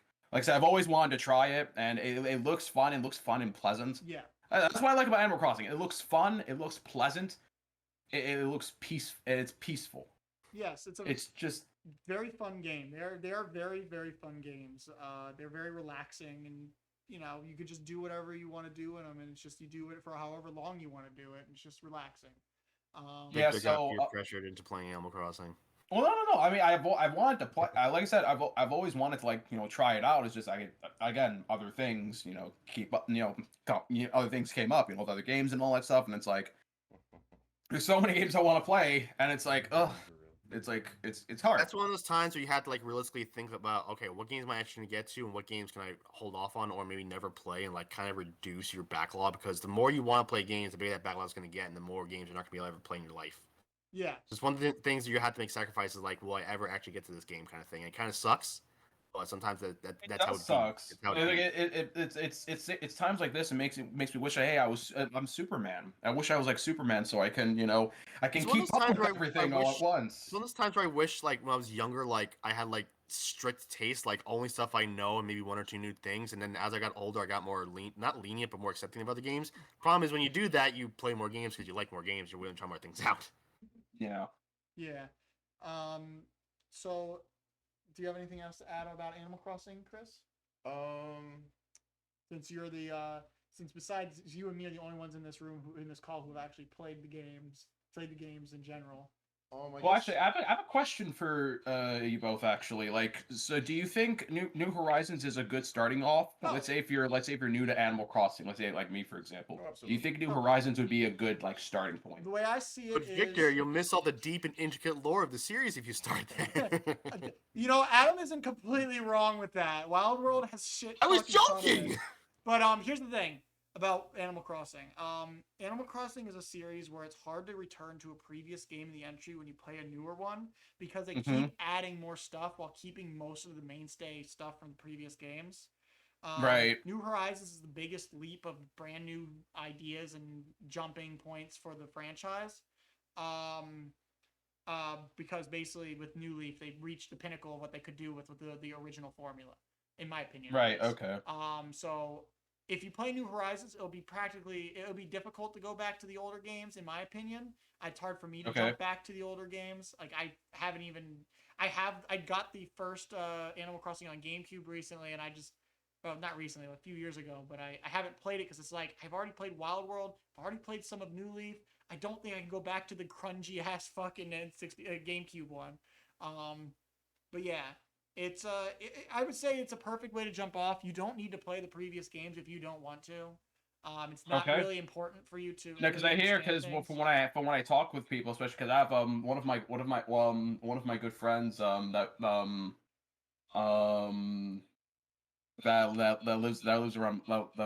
lives in Emmaus. He's a huge Animal Crossing fan. He recommends New Leaf.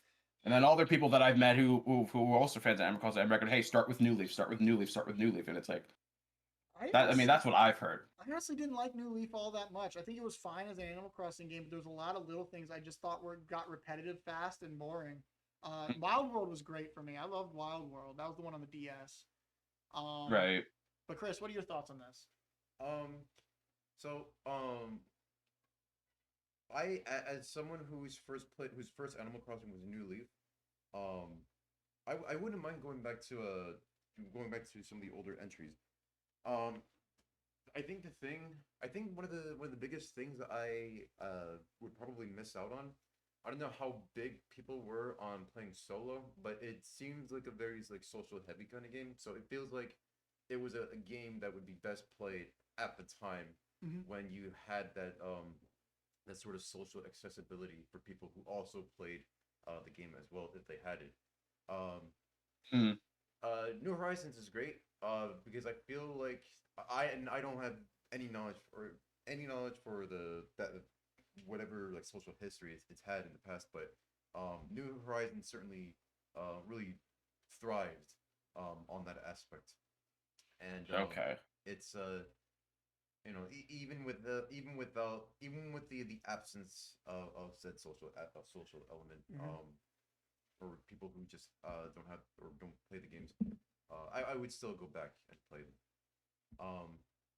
I also another thing I would like to touch on Animal Crossing that I always, especially New Horizons, given with how many ideas that they put in here, how many features and everything else, I always perceived Animal Crossing New Horizons as like as well as probably previous Animal Crossing titles as well, as more like a puzzle game, because if you, you know, take Horizons for example, you can put your furniture anywhere you want. You can put whatever wherever, do whatever, but you have a plethora of things that you can do that you wouldn't normally be able to do in previous titles.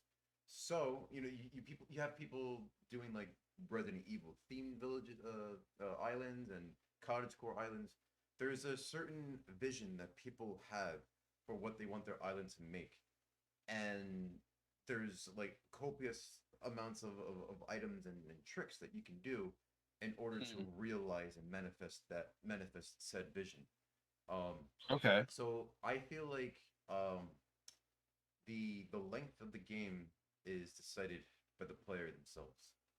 I guess technically speaking, if you could, you know, theoretically say that for pretty much any game, but especially for New Horizons, since you know after you bring KK Slider over, then you have 5 stars, and then it's like, where else after that? Where does your imagination take you? What are the limits to what you can do for your island? What do you want for your island? What's your vision? And New Horizons does that better than any game prior, with the ability to actually alter the terrain of the island and place furniture all around the outdoors in the island itself.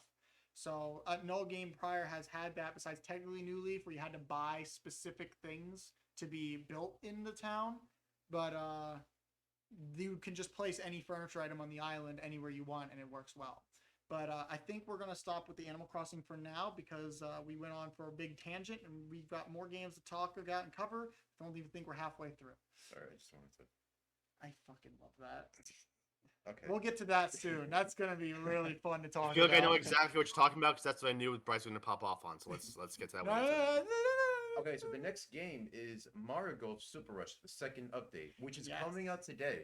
Maybe even now. Yes. Maybe released now. Yes, that looks really good. I liked the original one with the New Donk City stuff, and I'm really. I love the New Donk City stage. I like all the free DLC for it. It looks really good. I'm really happy with it. Like I'm not even that big of a Mario Golf fan normally. I like Mario Tennis more, but like Mario Golf Super Rush is a fun fucking game. I've enjoyed playing what I've played. I haven't beaten the story yet and unlocked all the shit, but God, it's fun. The game's fun, especially playing with other people. The only time it's not fun is when you're playing with a bunch of people that don't know how to play, and you just fucking destroy them because you have too many hours into it. I gotta get something real quick, guys. I will be right back. I'll be back in a flash. Adam, while he's going, why don't you anything about Super Rush? No. All right, that was fast. How about you, Chris? Fun game. I played with him and with Victor as well. Pretty good. It's nice that we have a Mario Golf game, Mario Sport game that's getting love. You know, I feel like Mario games. I feel like Mario games make some of the most fun, maybe even some of the best sports games in my opinion. I agree. I completely agree. They're just so fun. Because like you'll hear Mario Golf, and then it's like, oh, it's just golf. But then once you actually play it, it's slippery slope, you know. And you got all the weird shit going on, and the silly fucking mechanics, and it's just Mario it's just golf with Mario something, you know. Yeah, but then you see the courses, and you're like, wow, why is there a fucking bully on the scores? Why are we playing football? Why are we pushing and shoving each other while we're trying to get to the ball? That's not how you. Strikers, by the way. Oh, excellent game, by the way. That's not how you hit a golf ball. I'm back. Charging Chuck. Yeah, I had to get my my Surface because I need to make. I need to start making the thumbnails for. All right, that's fine. My. So Victor, talk about Super Rush real quick. What did you like about? Okay, that? yeah. So I'm really excited for the updates. I didn't. Koopa Troopa looks fun. I mean. It's Koopa Troopa. Who doesn't love sorry, him? Koopa. Not Koopa. Everybody's favorite character, Koopa Troopa. Well, yeah, but the what was the ninja dude? The Ninja, yeah, Ninja looks so fucking good. I did not expect Ninja. I'm happy that Ninja's playable. I know, I love him. I think this is the first game that Ninja's playable in any like Mario spin-off game. I think so. Playable. Or was he playable in a spin-off game beforehand? I'm trying to think if there was another sports game where he was actually playable. Wait, wasn't he playable in Fortune Street? Was he play? I've not played Fortune Street, I haven't but either, was but he I playable in watched Fortune gameplay. Street? I don't remember. I actually don't remember who was all playable in that. There were some weird picks in that game. Like you play as a Dragon Quest slime, you know. Well, it was a Dragon Quest Mario crossover. Yeah, but like the Dragon Quest slime is the funny one, you know. Yeah. There was a couple weird ones for Mario, but I don't remember if Ninja was one. I might be wrong. Yeah, it might be the first playable time for Ninja. I was more concerned, is this the first 3D iteration of Ninja? And then I remember 3D Land had a bunch of Ninjas everywhere. Yeah, 3D Land, that's when Ninja first appeared. No. Big Ben, that's Mario 2, my guy. Oh yeah, right. He's no, from I Mario forgot. 2, and he made It's been ages since I played Mario 2. It's not even just that, my guy. He's been in the stands in the Mario and Sonic games. He's been in he's been plastered all throughout the franchise. He's been in multiple Mario Party games, not playable, but as like little hazards or mini game stuff. Oh, okay. Well, I wasn't aware of that. I probably didn't pay attention to that. All the Mario and Luigi games, he's an enemy. And Paper Mario. That's a good point. No, I remember that. Yeah. So yeah. I remember that. Mario 3D is not where he originated, but I agree. I understand the confusion. He's not as popular as a lot of other picks. I'm glad he's finally getting more like limelight though. Yeah, of course. I'm glad he's getting playable because that's cute. I love it. I love Ninja. Annoying ass character in Mario 2, but fucking cute as shit. All right, what's the next one on our ledger? The next one I didn't quite catch the full title. But it was the one that featured the Disney princesses. The Disney characters. Oh yeah, a Disney Kingdom game. That was originally a 3DS game. I didn't know that. From what I understand. I was so confused. I'm like, Bandai Namco made a Disney game? Yeah, so basically you take one of your Mii's and then you traverse through like different it's kind of like Kingdom Hearts, but like not Kingdom Hearts because basically on the thing like you're traveling to like different Disney worlds and all that stuff, like you play like mini games, puzzles and shit. Oh, it's like Kingdom Hearts but better.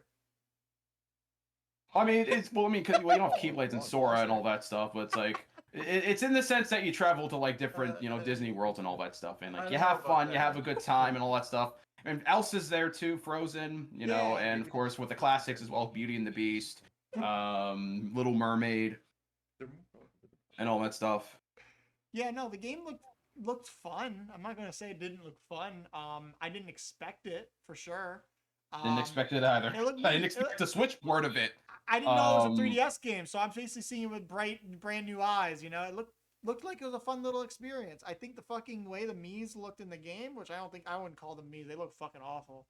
I feel like calling them Mii's would be a disservice to Mii's. But it would be a disservice to connect to Xbox 360 avatars, Xbox 360 avatar. While you're going that far, the Xbox 360 avatar. Yo, my guy Hey, Afro, what's up? Right now we're discussing the Direct. We've already covered. Yeah. We've covered fucking the updates for Monster Hunter Rise, for fucking Super Rush, Mario Golf Super Rush, as well as other games like Chocobo GP, which is a Square Enix kart racer, which I think you and me will have to play at some point, Afro.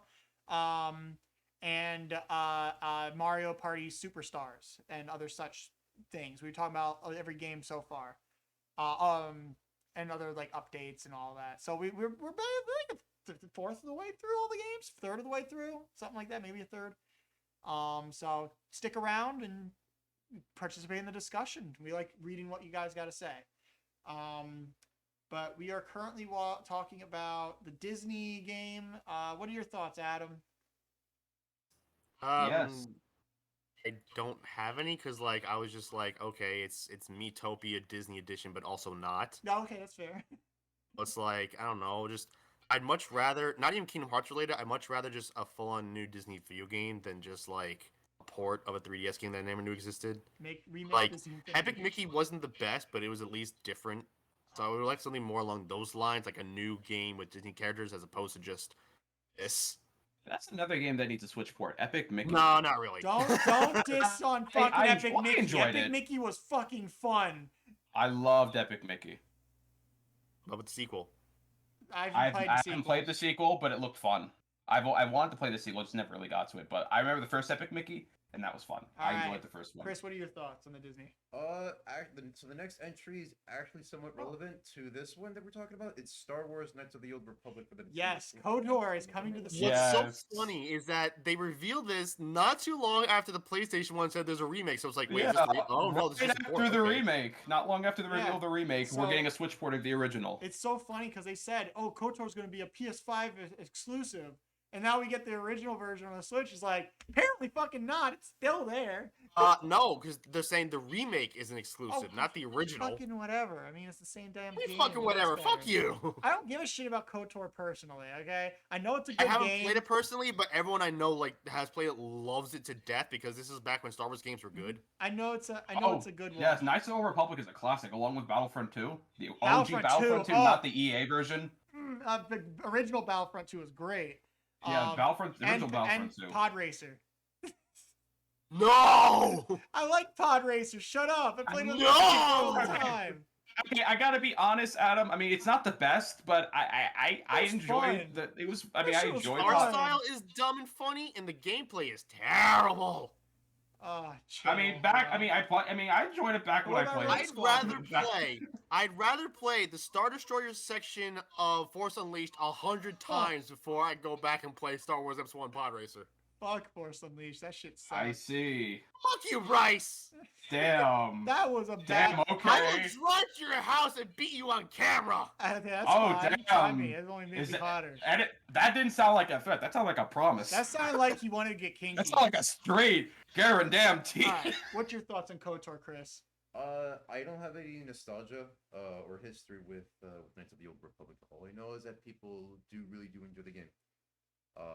But it seems like one of those old classics that people are excited to actually play again in a more modern era. So I can definitely sympathize with that for copious other titles. But yeah, other than that, I don't really have much history with. Especially some. Would you be interested in like trying it out?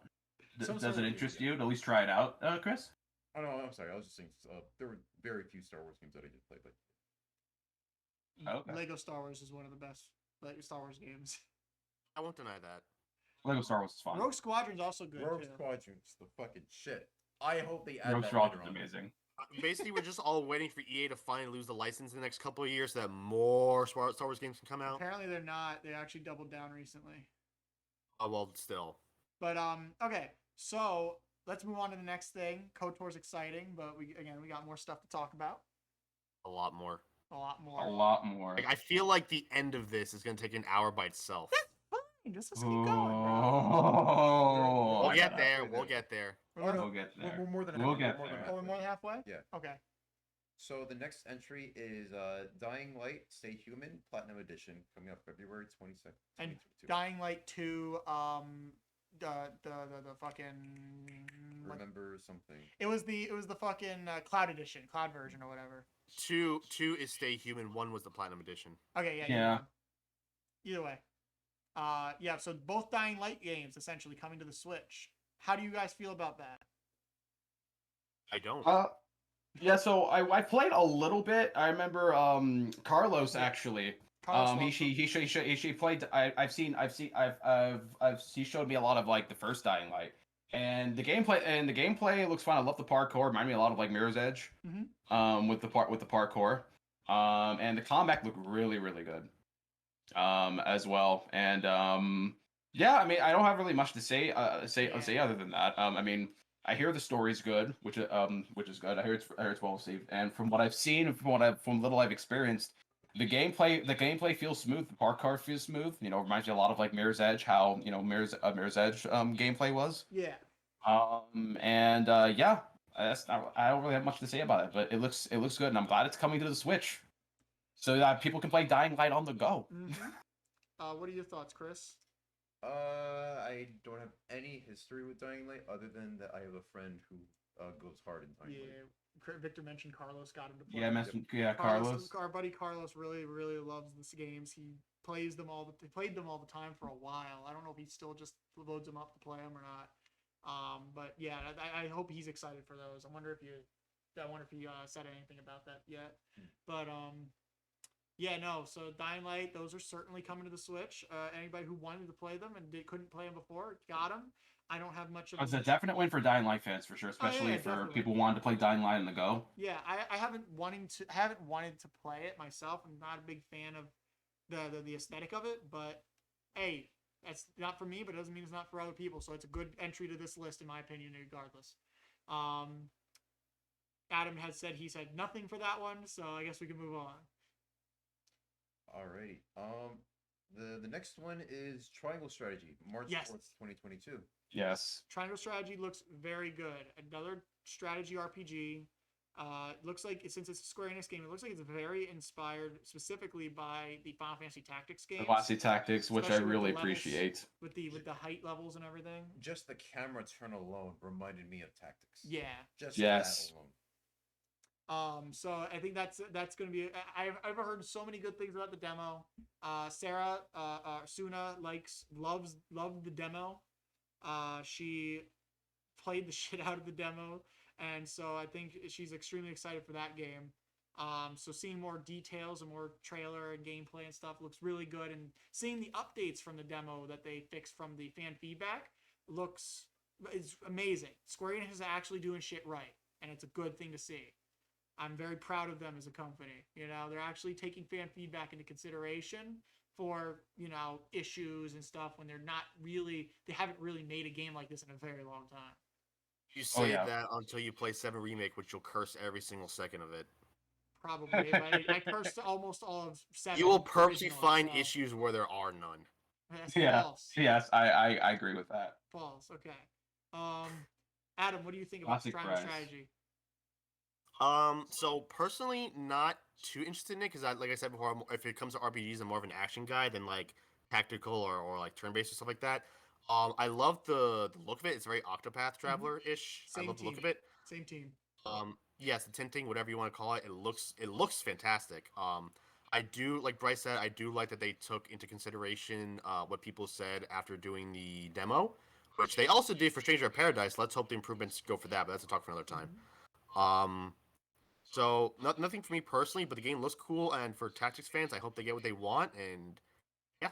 Yeah. All right, Victor.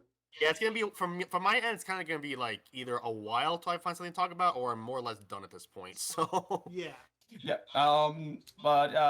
So like I said, I'm a huge appreciator for Final Fantasy Tactics. And especially the aesthetic for Octopath Traveler. This game looks like a beautiful blend of those two concepts into one, and the execution looks really wonderful from what I've seen.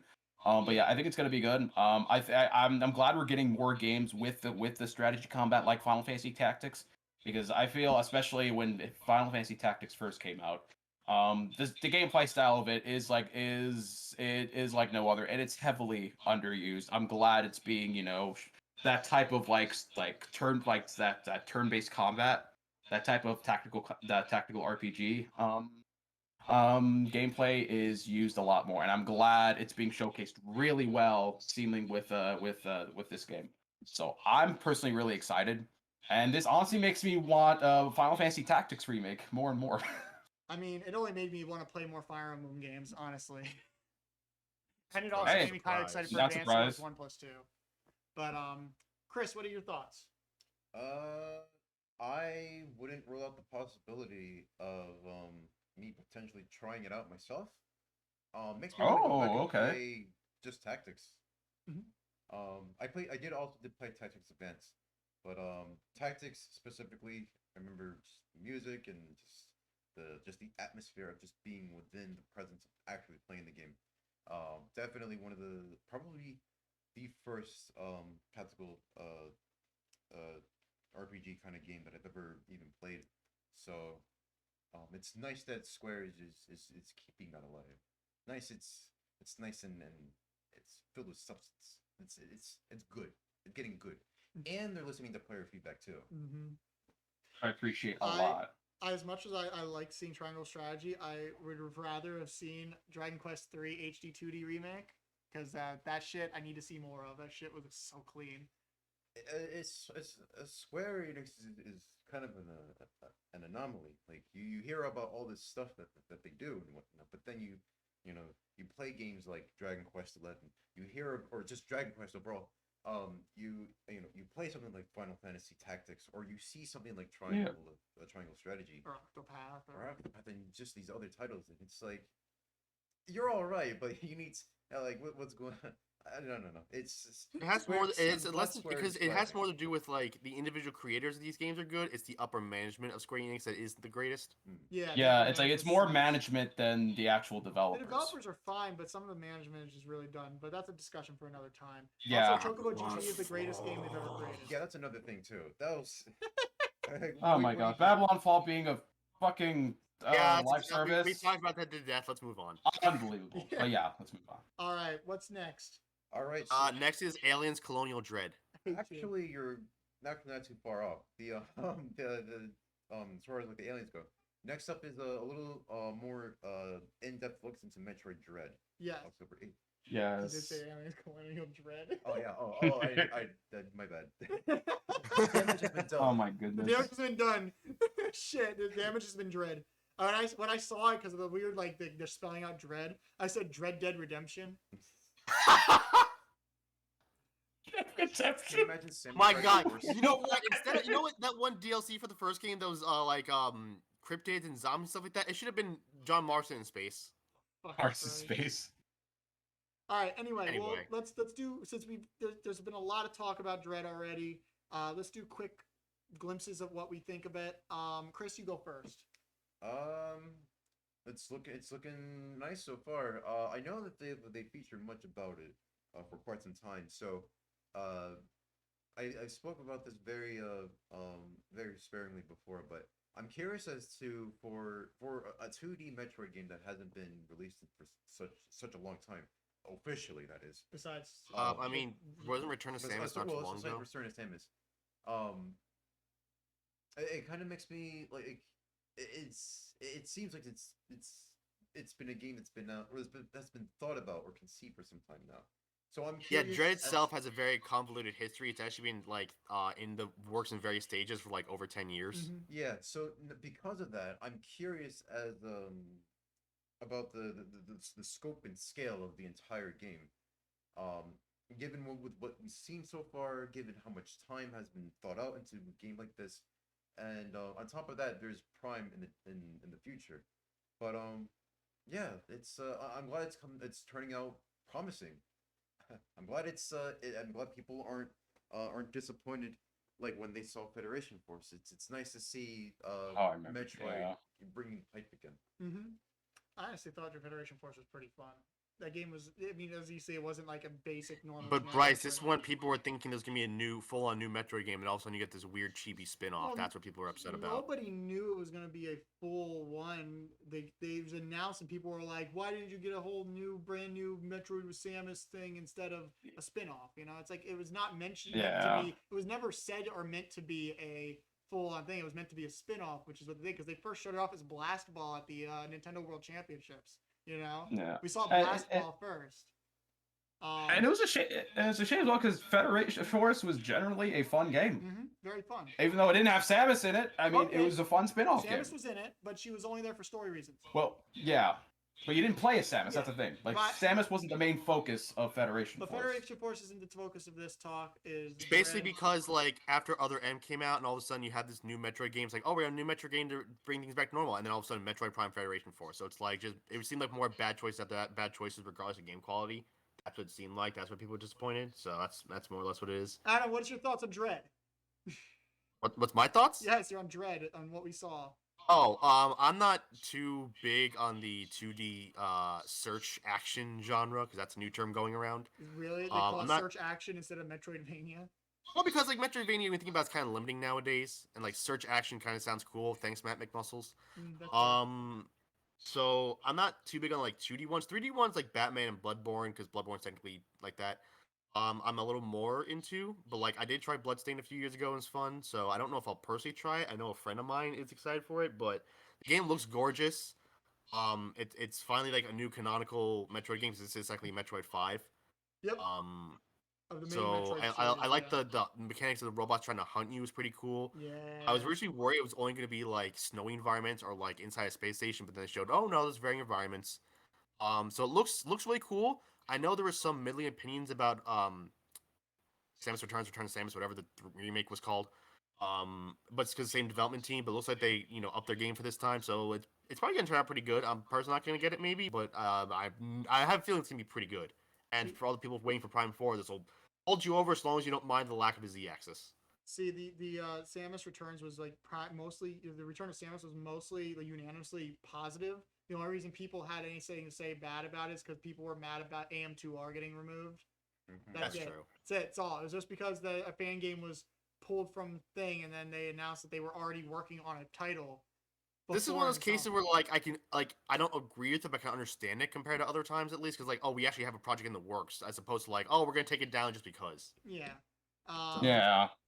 But Victor, did you talk about your thoughts on Dread? I didn't talk about Dread. Yeah, so let me tell my thoughts about Dread. My goodness, the fact that this was a canceled project like 15 years ago, and then all of a sudden it comes out of nowhere, and it's this magnitude. The gameplay looks crisp, the best it could ever be. I can't wait to explore all the abilities that Samus can do, and the movement options that could be as well. And the environments look beautiful. It looks like a good high paced, classic, like 3D Metroidvania. It looks like an evolution of that actually as well. With how the combat seems like how the combat and the movement seems, really fleshed out and developed. A lot of that comes from Return of Samus, which had a lot of the stuff from that, like all the 2D, the new combat and all that. Yeah, I'm just saying it looks like it's an upgrade of that. Yes. They've outdone themselves, at least for what I'm seeing so far. But yeah, I'm really curious about the story specifically. I forget the name of what was that alien, because I'm not super savvy, because I've only played a few Metroids. I haven't played like the entire series. Like what was that thing in who was the name of that alien from Frigid Orpheon? You're talking about Kraid. Oh, Kraid, yeah. Yeah, Kraid, because I saw what looked like Kraid. It's Kraid, yeah, it's Kraid. Chained up, and one of the just I'm curious as to how the story is gonna involve with that, because because with Kraid and all that stuff. And also another thing, one thing I'm actually really curious about, is Ridley gonna be in this? Is there gonna be another version of Ridley that is gonna be in the story? Because we've yet to have a mainline Samus game without like Ridley being in some way, shape, or form. Did you just say a mainline Samus game? What's up? Did you say a mainline Samus game? Sorry, mainline Metroid. Oh my goodness, no! But overall, I'm really excited for Metroid Dread. I thought this game would just stay like dead forever, ever since it was announcement 15 years ago and its cancellation of that. But yeah, I'm excited. I will be getting this day one. Yeah. I will be getting this day one. A lot of people are excited, mainly excited. Oh, on Prime 4. At least for me, this is on the same level. Yeah. As Prime 4. This is like main event. This isn't like a sideline. That's a good this isn't like like a thing to hold over to like Metroid Prime. This is a main event. Yeah. This is like a main event level like Metroid game. Yeah, no, this is a bigger deal than Metroid Prime 4 in my opinion. Like Metroid Prime 4 is like cool, it's happening, but then like Metroid Dread is a fucking thing that we've known about for like 15 years, but it's never come out, So this is like even a bigger deal for the franchise. And I really appreciate how Nintendo is pushing and like advertising, marketing Metroid Dread. The love that Metroid this game has been getting is phenomenal. The way I see it is that it pushes so much that if it performs poorly, it is a sign of the Metroid franchise's popularity more so than Nintendo's lack of pushing it. So Metroid fans can't blame Nintendo at that point. Yeah, honestly. So I hope that it performs well, so we get to see more Metroid games though in the future. Now let's just have the love that they have from Metroid recently to their other franchises. Yeah, like fucking maybe I don't know, make a new Sin and Punishment game, please. I mean, even just their big ones like F-Zero, Star Fox, Kid Icarus, just like more things like that than just always Mario, Zelda, and now semi Metroid. So with Metroid Dread, my thoughts on it. I have only played a few Metroid games. I've played a little bit of the original. I want to beat that version because it's really fun, but I haven't played enough of. I haven't sat down just to play it. I played a lot of Metroid 2, the original Game Boy version, but I fucking couldn't beat it because I got stuck in an endless loop. So I want to get Return of Samus. Oh, excuse me. I want to get Return of Samus to like play through all of Metroid 2 in some way, in the newest way. I've played Other M. I've played Federation Force, most of it until I lost the game with the DS that it was in, which I was very sad about. I remember. And then I have the Metroid Prime trilogy. I have the trilogy. I have not started them yet. I might try to do a stream of playing the first one possibly, because I have the collection on the Wii and I could play that on the Wii U. You know, I can straight hook it up. No, Metroid Prime trilogy I want to play before Prime 4 comes out, because obviously if I haven't played them I might as well. And they look good, like good games. I only hear good things about them, so I'm excited to actually play them. But yeah, Dread looks fucking beautiful. I think it looks like a gorgeous game. I'm excited to see it. I'm not getting it day one, not for any reason, but because I'm getting the OLED and I'm busy trying to work on getting income right now. So that's a little more important, is trying to get income so I can buy stuff if I want to buy stuff. But OLED I already pre-ordered, so I'm just going to wait for that one, pay it when it comes out, and I'll be good with that. So yeah, that's that. We'll stop there for Dread. What's next? The next one will be the last one before we get into cursed territory. Before we go into the complete opposite of it. So the next one is Deltarune. Okay. I've only played Undertale. Haven't enjoyed it. I enjoyed Undertale. Haven't played anything past that. Did all the routes. But wait, Chris, did you skip the expansion pass stuff? The expansion pass? Like the Switch Online stuff? Wait, hold on. We'll get to that. Okay. Yeah. Right now we're talking about Deltarune. I don't know if anyone has anything to say about Deltarune. I haven't played anything. I haven't even played the Switch version because I know there's a Mad Max or something, who's a figure in that game. But Deltarune. I don't have any interest in Deltarune. I think I watched Game Grumps play through all of Undertale. Well, not Game Grumps, it was Barry and Ross years ago now. The game is a fun, quirky game, and I like the whole story aesthetic and all the silly shit that goes on. It looks really fun. I have no interest in playing it. It doesn't interest me enough to play it myself, but it's a good game, and I think Deltarune also looks like a very good game. I still have no interest in playing it personally, but I'm glad it's there for the people that want it. You know, it's a good addition, and we're getting part 2 to the Switch. Victor? Part 1 and 2 to the Switch. Well, 1 was already put on the Switch. We already knew about that.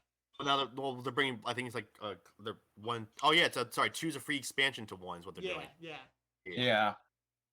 That's what they're planning. I haven't played Deltarune. I played Undertale though, and I love Undertale. Undertale's an excellent game. For those of you who haven't played Undertale, I highly recommend it. Excellent indie RPG. But yeah, Deltarune. I haven't played it. I want to play it, and the announcement of Chapter 2 and all the love that's been surrounding it makes me wanna actually finally try out Deltarune. But yeah, I'm happy, and the fact that it's going to be on the Switch for more people to access, especially for playing Deltarune on the go. Mm-hmm. It's wonderful. Yeah. It's definitely a win for Undertale fans. For Toby Fox fans. And Toby Fox fans, like, for sure. That's all I really have to say about it, to be honest. Yeah. Adam, how about you? I have like zero history with Undertale. I think like the first time I played it was back in LTRC where someone was doing a genocide run and I was facing Undyne. So not probably the smartest way to play that game. Undyne. I remember that moment. That's when No, I'm saying like the very that's first when- gameplay I ever did was genocide route Undyne. Probably not the smartest That's thing. when Voctor was coined as a term. Oh my god, Voctor. I personally had no attachment because I never played the game. It's not my thing, but I know tons of people love it. So and I hear good things about Deltarune. Mostly Chapter 2. Chapter 1 seemed apparently kind of underwhelming, but people are loving Chapter 2. So just let people enjoy what they want, as long as they don't get too internet crazy about it. Yeah. Just let people enjoy what they want. Yep. All right. Like I said, for me, like besides maybe one or two things, I'm gonna be kind of just like meh for the rest of this like talk. That's fair, but there's a lot of other stuff to go on. So, what's the next thing, Chris? It's gonna be music to my ears, I assume. The next thing is the new Nintendo subscription plan, Nintendo 64 plus Sega Classics. Sega Genesis and N64 for Nintendo Switch My Online. god, let me tell you And guys. as soon as I saw Sin and Punishment, I knew Bryce lost it. Let me tell you. Online. Okay, so when I saw it, I was like, first of all, Sin and Punishment, great, absolutely. But like when I first saw, I was like, I was expecting like maybe N64 and maybe like Game Boy. When I saw N64, I was like, yes, finally N64. And we saw like like Mario Kart, Super Mario 64, Sin and Punishment. When I saw that, I was like, yeah, Bryce was gonna be excited about it.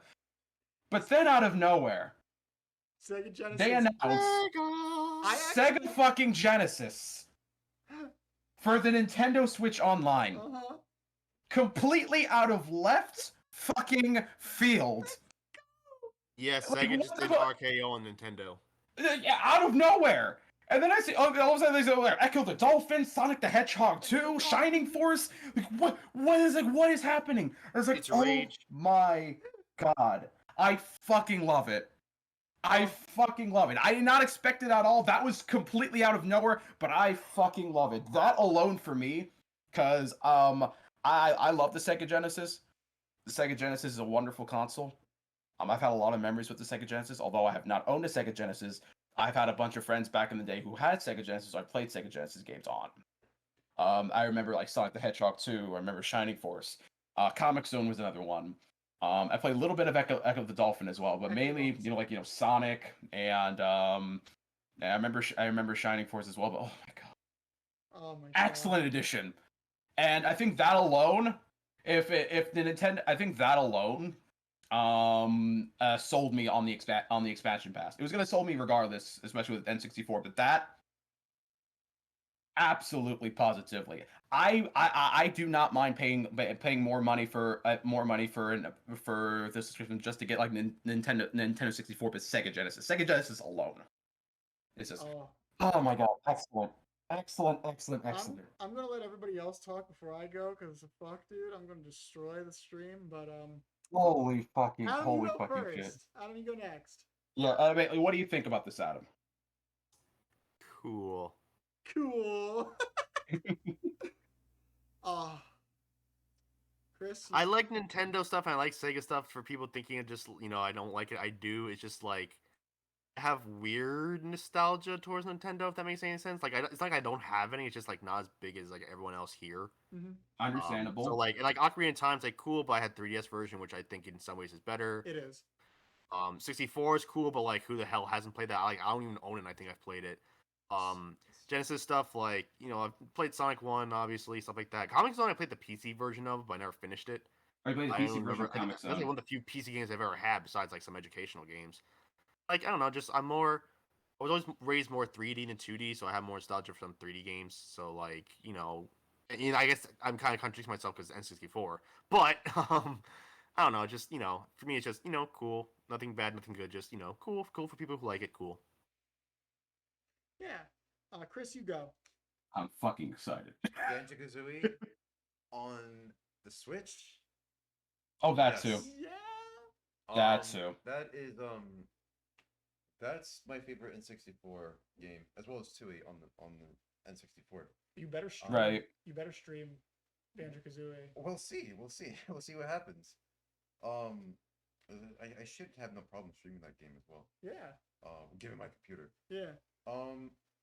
But yeah, there's I'm very, even though I've already played the game like 3 times, I'm more than happy to play it again.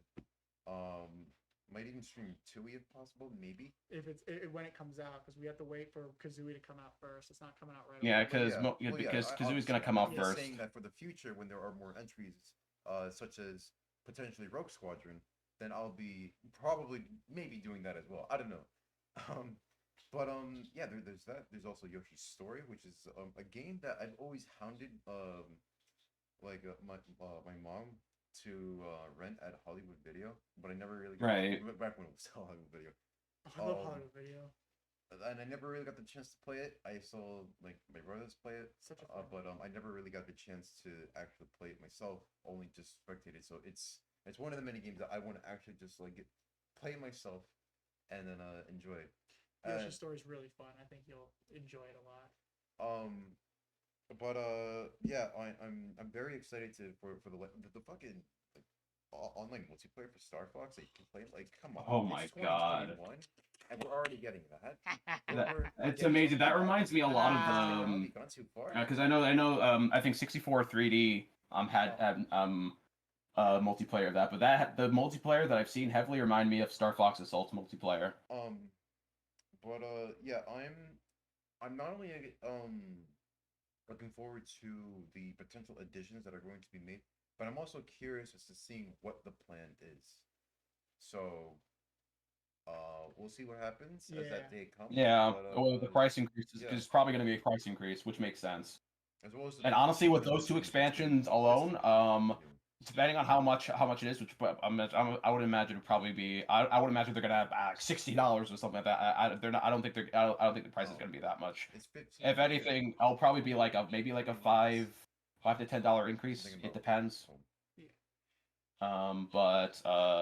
Yeah, I'm really curious. We'll find out later on, in the month since it's coming in October. I also wanted to mention it's also kind of interesting how now we have 3D All-Stars and Super Mario 64. So now there's like literally no reason that anybody who wants to play Super Mario 64 can't. It can't.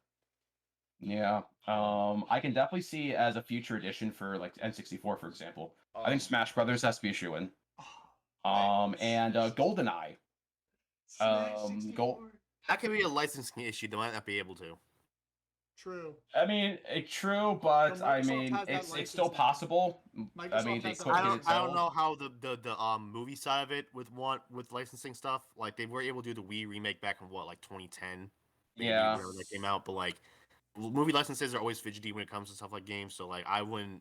I know there's nostalgia for that game. Don't try and like expect that's gonna happen because that's a lot more complicated than just let's get it again. So yeah. I also want to see Perfect Dark. That's a Rareware.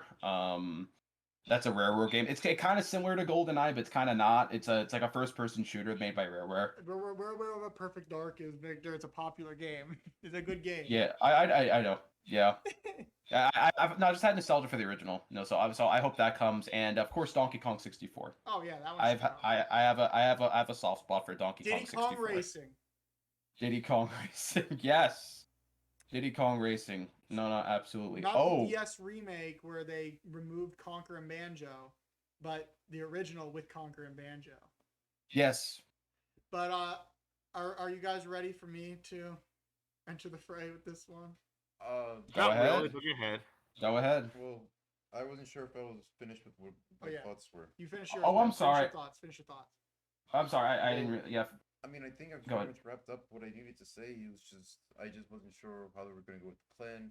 I'm probably missing a couple games that I thought were interesting, but other than the new features or the new games, as well as the Sega games as well, because we were more likely going to get additions for that as well. Yeah. One of the things I actually. Sorry. Go ahead. Elaborate on more than what I've already stated, but yeah, I guess you guys could take it. Yeah, one of the things before you go, Bryce, before you go on, one of the things some games I really want to see for the Sega Genesis, because it's inevitable. We're going to be getting additions to the Sega Genesis. I would love to see Phantasy Star, OG Phantasy Star. Original Phantasy Star is a good game. I just never figured out how to play it. Yeah. I also want to see Sonic 3 and Knuckles. I want to see more Sonic games, so Sonic 3 and Knuckles specifically, because that's rarely ever been ported. So, and always, it's gonna be because obviously with Sonic Origins that's coming out, that's the first time we're actually getting a legit port of Sonic 3 and Knuckles after like so many years. So I would love to see Sonic 3 and Knuckles, but I wouldn't be surprised if say, hey, we'll just get like Sonic 3 instead. But yeah, like want to see Vector Man. I don't know if you guys heard of Vector Man. Yes, we've heard of it. Yeah, so I would like to see that as well. I think that's another addition for the Sega Genesis. That would be that'd be really really cool. Those are some. I have to think about it honestly, because there's so many good Sega Genesis games they can add to this. But yeah, that's just a few. I think the big one for me definitely like Phantasy Star, at least so far, the OG Phantasy Star games, and then of course Sonic 3 and Knuckles.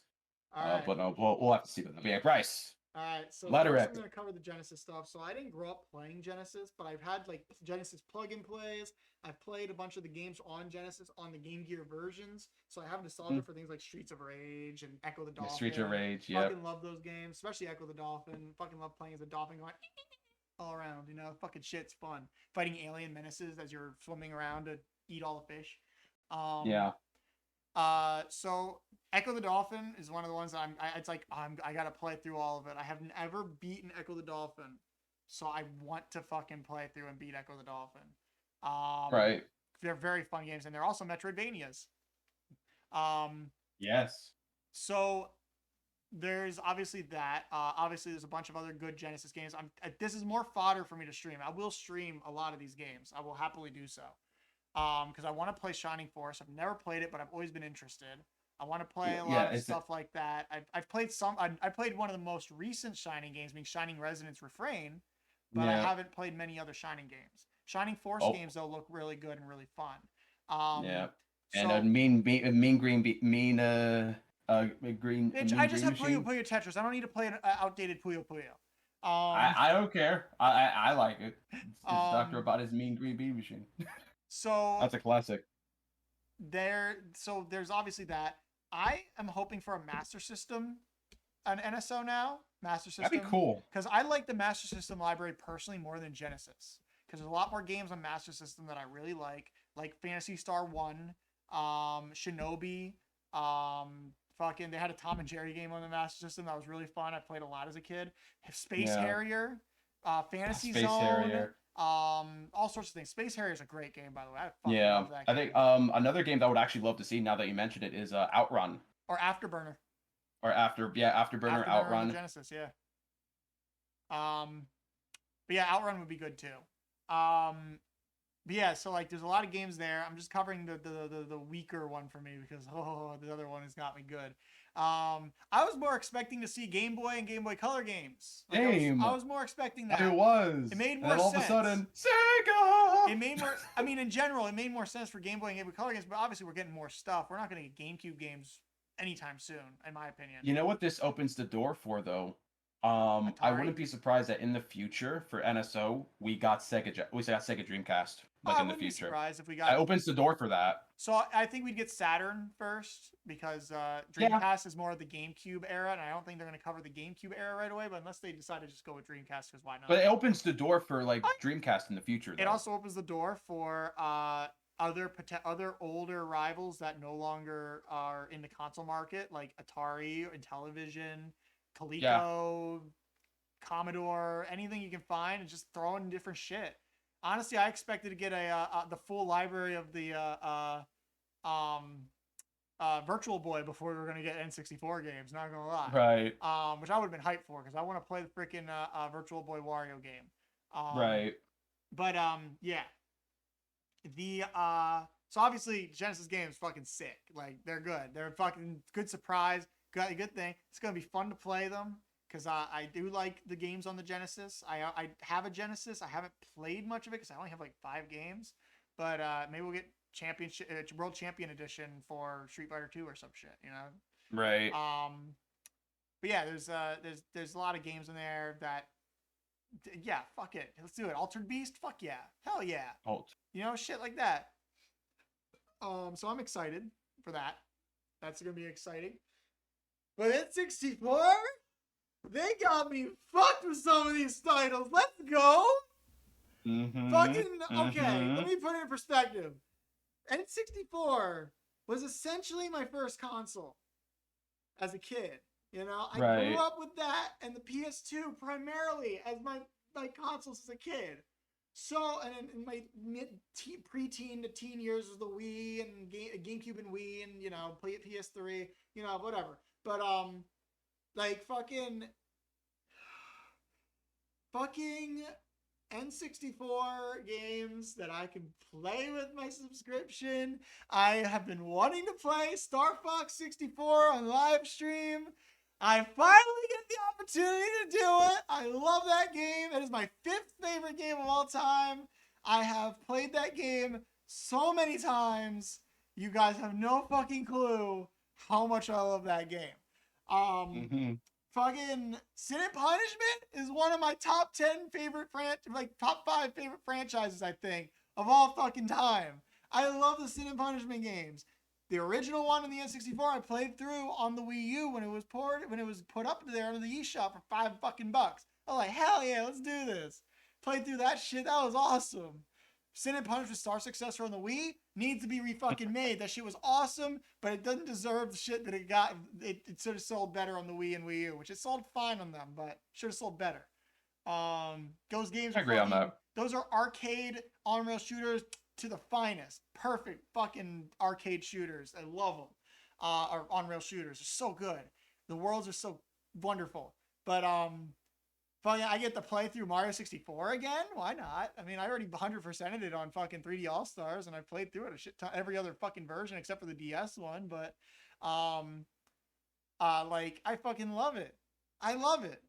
I don't need to replay Ocarina, but maybe this will give me a reason to play Majora's Mask to the end, because I'll have a fucking save state and I don't have to worry about the shitty time mechanics in it as much because of save states. But you know, that's exciting. You know, it's exciting.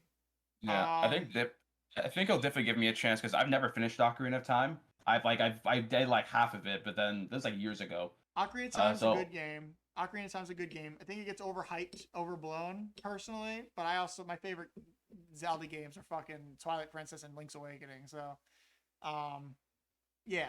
And obviously Breath of the Wild, Wind Waker are all both great fucking games. But no, like, the N64 lineup starting, clean. Fucking, there's an option. There's an opportunity we're going to get Mario Party 1, 2, and 3 possibly. Hopefully that'll make the fucking price of those games go fucking down so I can buy the cartridges maybe for my collection. Because those games are like $100 fucking each. They can't bring back some of the mini games because of destroying your hands. But no, that's exciting. That's fucking exciting. Sin and Punishment's coming back, baby. I actually have the physical version of that. I don't have it with me right now, but I have the physical version from Japan of that game because I loved it so much. I imported a physical version with the box and manual, everything. Fucking good shit. Good shit. I'm going to stop there because there was be no end of my ranting if I don't. So yeah, let's move the fuck on. Yes. So, this next section is about something I'm actually just like scrolling through and laughing at because of what people are saying and the memes are popping up. This one is the animated Mario movie announcement. Oh my goodness. Plus the cast. Shall we go through the cast one more time for everybody to refresh their memory? Actually, let's go one by one with the cast. Yeah. And like how we feel about each person. All right. Yeah. Not like anything like 10 minutes per person. Like maybe like 2. That's fine. So let me first preface this with, I can't believe it's coming out in December, but we haven't gotten a trailer yet. Of next year. Next December of next year. Oh, next year. Oh, fucking. They said I thought it said 2021 in my head. I read it bad. It's okay. I'm sorry. I read it bad. This thing's been in development for like 5 fucking years. It's a movie that's taking about as long as a game to make. It's been out for 3 years. It's been in development for 3. I mean, when you have About as long as Miyamoto it takes to heading make a game, yeah. when you have Miyamoto heading the quality assurance process, I'm pretty sure, of course, it's going to take a while. Yeah. But let's start going through the cast one by one, starting with the one that surprised me the fucking most, Mario himself. Yeah. Chris Pratt as Mario. Chris Pratt as Mario. What the don't deuce? like. I get it, but I also don't get it. I get it. I he don't looks get like it. Mario. I get it. He looks like Mario, but that don't mean he has to voice Mario. Like, is he gonna? That's Like, not is even Chris kind of Pratt gonna have the accent, accent? it's Pratt. Is he gonna have the accent, or is he No, just gonna it's talk just like gonna be Chris Pratt? It's just gonna be Chris Pratt. It's not gonna be the accent. I mean, dude. Keep in mind, it's going to be an animated film, so no matter what, we're not going to see the people. They have to do their proper voice acting, and they have a lot of really good actors for voice acting because they've done a lot of really good voice acting themselves. So Let's go person by person. So I guess Chris, can you go first about how you feel about Mario? Yeah, he's playing Mario. How do you know? Yeah, it's true. I got the red right Yeah. now. So I only know some of these actors. Chris Pratt, I believe he did Guardians of the Galaxy. He's Star-Lord, yeah. Yes. He's also in Jurassic World is another one, and he's been in. And also, he played Andy Dwyer in Parks and Recreation. Great show, by the way. And yeah, I think everyone I've heard of except for Anya Taylor-Joy. Same. I have no idea who that is. But, Yeah, so Anya Taylor-Joy, the only thing I've seen her in was... Victor, we'll get to Anya Taylor-Joy when it happens. Just chill. Oh, sorry. We're going one by one. All right, so yeah, so far this looks like a pretty good cast so far, as well as Cranky, Spike, and I forgot what the last one was. I forgot what it was. But Kamek, I think. Yeah, it was Kamek. So far this is I'm like scrolling through forums and threads right now, and like this is an unbelievable cast. I think it's a great cast so far. I do too. I think it's hilarious. I think it really stuck out as just come on, Miyamoto. when you see Jack Black as Bowser and Seth Rogen as Donkey Kong. Can you Seth imagine? Rogen is No one hears Donkey Kong having a Seth Rogen laugh. Seth Rogen with a banana shaped bong. Oh my god. It's the Banana Express. So here's the thing. Bananas. I can imagine the movie being like fully animated and everything, and they'll just crop Seth Rogen and just like lounging around in the big monkeys with a banana bomb. Oh my god. So the thing is that so there's been I don't know if anyone has already been familiar with it, but there's I know I've had for quite some time, as well as some people on the internet.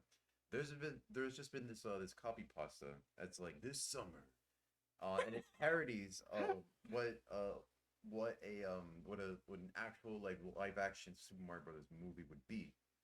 So like the it's actual a big one we copy had? pasta, and it just like reenacts all the standard like typical generic tropes that you see in modern movies nowadays, and puts them in the form of in the context of a Mario film. So now everyone's like bros, like we meme this into reality. Like the memes are actually real. Like this is actually happening. Like this is some sort of fever dream, and Miyamoto's just going senile right now with his cast. Yeah. And this is I hope it all goes well, really, honestly. I hope I want to see how this turns out. And I know people have have a much more familiar background with some of the actors like Charlie Day. He's famous Day. from Sunny in Philadelphia. So yeah, it's a very wonderful, colorful cast of characters. This is live action though, so I mean, animated. It's gonna be animated. Please. This the one thing that people have to take in mind. This is animated.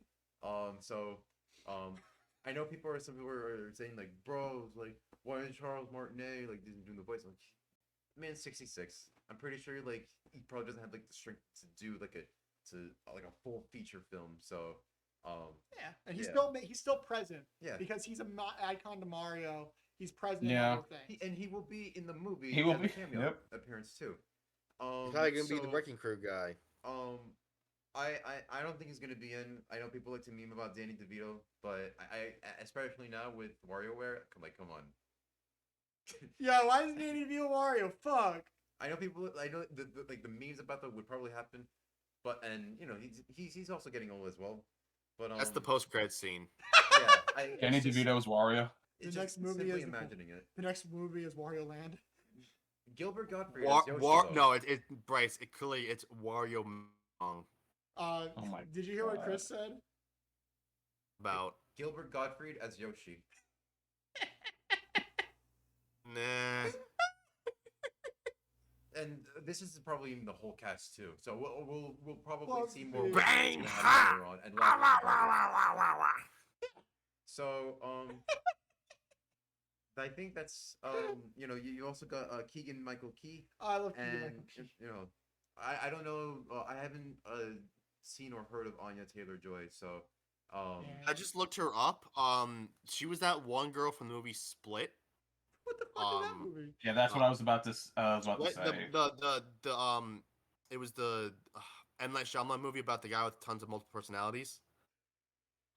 She was also playing New Mutants, but I never saw that movie. It seems like Split and Glass seem like the most biggest roles for her right now. Yeah. I'm happy she And got they're good a role. movies. I don't know. I've never heard of her, but I'm glad she got the role. She's relatively new. She's around our age actually. She's relatively new though. Crazy.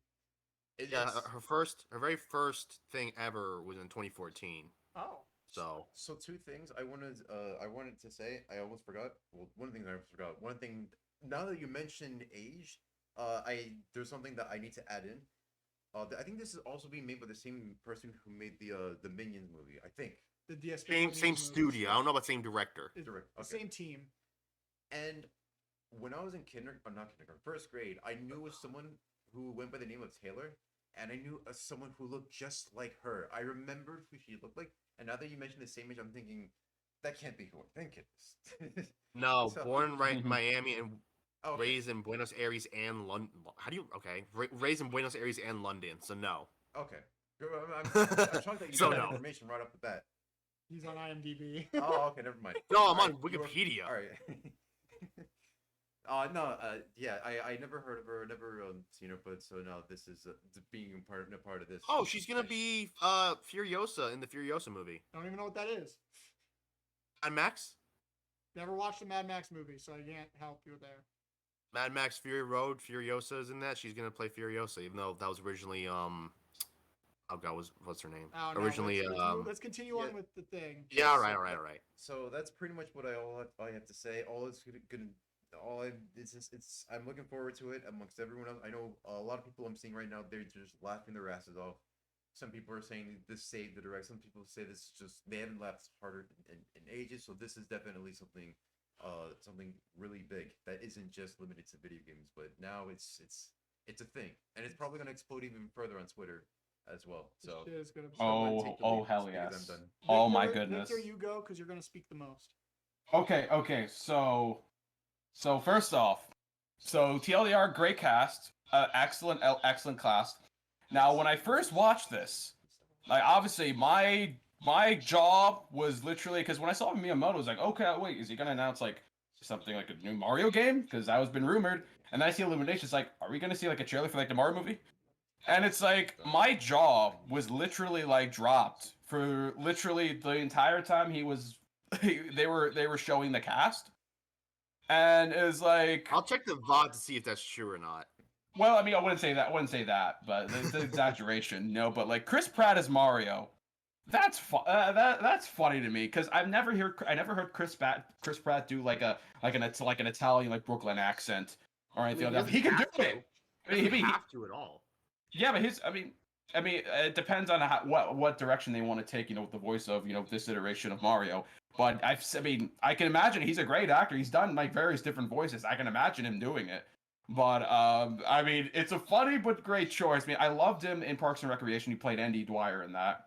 And then he's very funny. And then of course, Guardians of the Galaxy with Star-Lord and Jurassic World. And Jurassic World. He's been in a lot of things recently. Mario. So Chris Pratt as Mario is amazing. out there, But honestly, a great choice. But I want to see it. I can't wait for when they release the first trailer because I want to see that in action. If you want to hear and Taylor, what's up? If you want to hear his voice acting, make sure to watch Onward. He was the older brother in Onward. No. I've heard. I know he's the older brother in Onward. I've heard it. Like I said, he's a great voice actor. No doubt. I'm just thinking if they're gonna make him do like an accent, like for Mario, what would that sound like? I haven't heard Chris Pratt do that, but we'll have to see what the trailer holds. And Taylor Joy, the first time I saw Anne Taylor Joy, as with Adam said earlier, is the movie Split. Great movie, by the way. I Split and Glass. She played like the main. Sorry to interrupt. Riley says Nice. sick hair, Bryce. Yes, thank you, Riley. I think you're the Riley that I think you are. It's only one Riley I think I know. Oh my goodness! Wait, Riley? In my Riley we know? in my chat, yeah. I think Riley's here. Holy shit! It's been ages. I hope you've been doing well, man. Oh my goodness. But yeah. So yeah, Anne Taylor Joy. Interesting choice. I can kind of see her doing Peach, but at the same time, it's like I have to see it. Because I'm not really that familiar with Anne Taylor Joy. But from what I've seen, I don't know. I would have to see because I haven't seen her do like kind of like lighter roles in a sense. Because I'm just kind of used to seeing her in Splits and then of course in Mad Max. So I think Anne Taylor Joy, it could be good, but Mad Max Furiosa movie isn't out yet, so I don't know how you would have seen her in that. Yeah, honestly. Wasn't she in Fury Road? No, she's gonna portray Furiosa in the Furiosa movie. Oh, okay, then never mind. But the only time, I remember that movie. That's not out yet. The only time I've seen her is in like Split and Split and Glass. So I haven't seen her in a lighter role, so to speak, as of yet. So I would have to see for that. Now Charlie Day as Luigi. That's perfect. That is perfect. That is a perfect choice. Charlie Day. Oh my goodness! And the fact, oh my god, I can imagine him like in green overalls, like speaking like Luigi. Oh my goodness! And his voice acting, Charlie Day is a really good voice actor. He like, is. The He's voices a great that he can do comedian too. is actually excellent. If only he wasn't in Sunny in Philadelphia, where it limited his potential. Disagree, but okay. But anyway, as I was doing, but yeah, Luigi as Charlie Day, great choice, perfect choice, completely fits. Again, it's out there, but at the same time, it's perfect. The same like Chris Pratt as Mario. So Charlie Day as Luigi, I love it. I can't wait to see like Charlie Day in like green and blue overalls, speaking. Like I don't know if they're gonna do the whole Brooklyn accent or Italian accent sort of thing with this, but we'll have to see when the first trailer comes out. Another perfect choice. It'll just be in my opinion, Jack Black as Bowser. Jack Black as Bowser, yes. Jack Black as Bowser. It fits. He was remember he was a voice actor in Brutal Legend, so that is wonderful in my opinion. More things than just Brutal Legend voice acting. Like he was also in Clone High too. Yeah. He was in Clone High as well. I mean, he was also in Psychonauts as well, one of the Psychonauts games. That's true. But yeah, it's perfect. But it's like I'm curious to see how he portrays the voice of Bowser. But it's perfect. It's just, oh my god. I can imagine him speaking like Jack. Imagine Bowser speaking like Jack Black. I don't know how the voice direction's gonna be. But I could just imagine all of them, especially the memes as well. Comparing, Bowser and Tenacious D, Pick of Destiny 2, or something like that. Memes with that. But yeah, Jack Black as Bowser. Brilliant choice. I love it. That's right. He also voiced Poe. Keegan-Michael Key. Remember, Jack Black also voiced Poe. Don't forget about that. Oh yes, that of course. Now Keegan-Michael Key. Keegan-Michael Key as, was it Toad? Yes, he's Toad. That's the funniest shit to me. Jesus. It fits so well, but it's so fucking out of left field. But it's so out there, though. It's like, what? I think Jordan Peele would be a better Toad than Keegan-Michael Key, but Keegan-Michael Key's a fucking good voice actor. I'll give him. He's a really good voice actor. I remember seeing Keegan-Michael Key because he would play a bunch of different characters, and I don't know if you guys seen Matt TV at all. But back in the day, Match TV was basically like the equivalent to like, kind of like the rival of SNL back in the day. But that's where he got to start. Yeah. And he would play all these different characters with different voices and all that stuff. And it's like, he has a wide range. Yeah, like, no. he can do it extremely well. mention And he has done different voice acting stuff for like different animations and stuff, like, especially as of recent. Yes. As well. But yeah, Michael Key as Toad. I can see it. I can see him doing a Toad voice. I want to hear him go. And it's like, he can do that. He has the range. I've heard him do that range before. But it's like, oh man. It's like, I have to see it in action. It's like, it's almost like to realize that a lot of times when Hollywood actors are done to portray other characters, they don't usually change their voice. It's just their voice in that character. So it doesn't have to be a Toad voice. It doesn't have to be Mario and Luigi doing Brooklyn accents. It's just going to be the actor's voice. True, but at the end of the day, they could alter it, but 90% chance they won't. Yeah, but at the end of, I get that, but at the end of the day, we don't know that for sure. And it's also We'd have to, knowing Miyamoto, there's a high chance that they'll probably have him do at least voices similar to like the original They're characters. They're going to try to make it as close as possible because Miyamoto's. We will after the first Mario Bros. Movie, Miyamoto's a stickler for details for this shit. Yeah. So I would not be surprised if their voices for this movie sounded like at least close to like the original voices of the characters, knowing Miyamoto. Yeah. So, but we'll have to see because I want to see the first trailer. When the first trailer eventually comes out, we will know. We will know for sure. We're going to find out more info in the future. Now, Seth Rogen. Rogan as Donkey Kong. Rogan Kong. That honestly is the most surprising choice that I've seen for like this cast. Seth Rogen as Donkey Kong. Now, the only thing that I've heard, so there's this Donkey Kong animation show. I don't know if any of you know about it. Country? No, it was a Donkey Kong Country animated show. Donkey Kong, there was voice acting in it all. The voice acting was bad. It was terrible, but there was voice acting. But that was the only time I heard Donkey Kong like actually have like a voice. Donkey Kong's singing voice in that show is actually kind of good. It's his talking voice. It's two different actors. His talking voice. Kinda, because they did the same thing like what Sonic Underground did, because they had voice actors specifically for like the characters for talking, and then voice actors specifically for like singing. So they did a similar thing that Sonic Underground did. But Seth Rogen. Shower you with coconut cream. Oh my god! Please don't! Adam, stop, please. Please don't! But anyway, Seth Rogen is Donkey Kong. The most out there choice I can imagine. I never expected Seth Somehow Rogen. I don't know how I feel. I mean, I love Seth Rogen. I'm a Seth Rogen fan. Don't get me wrong, but like Seth Rogen portraying Donkey Kong. I don't know.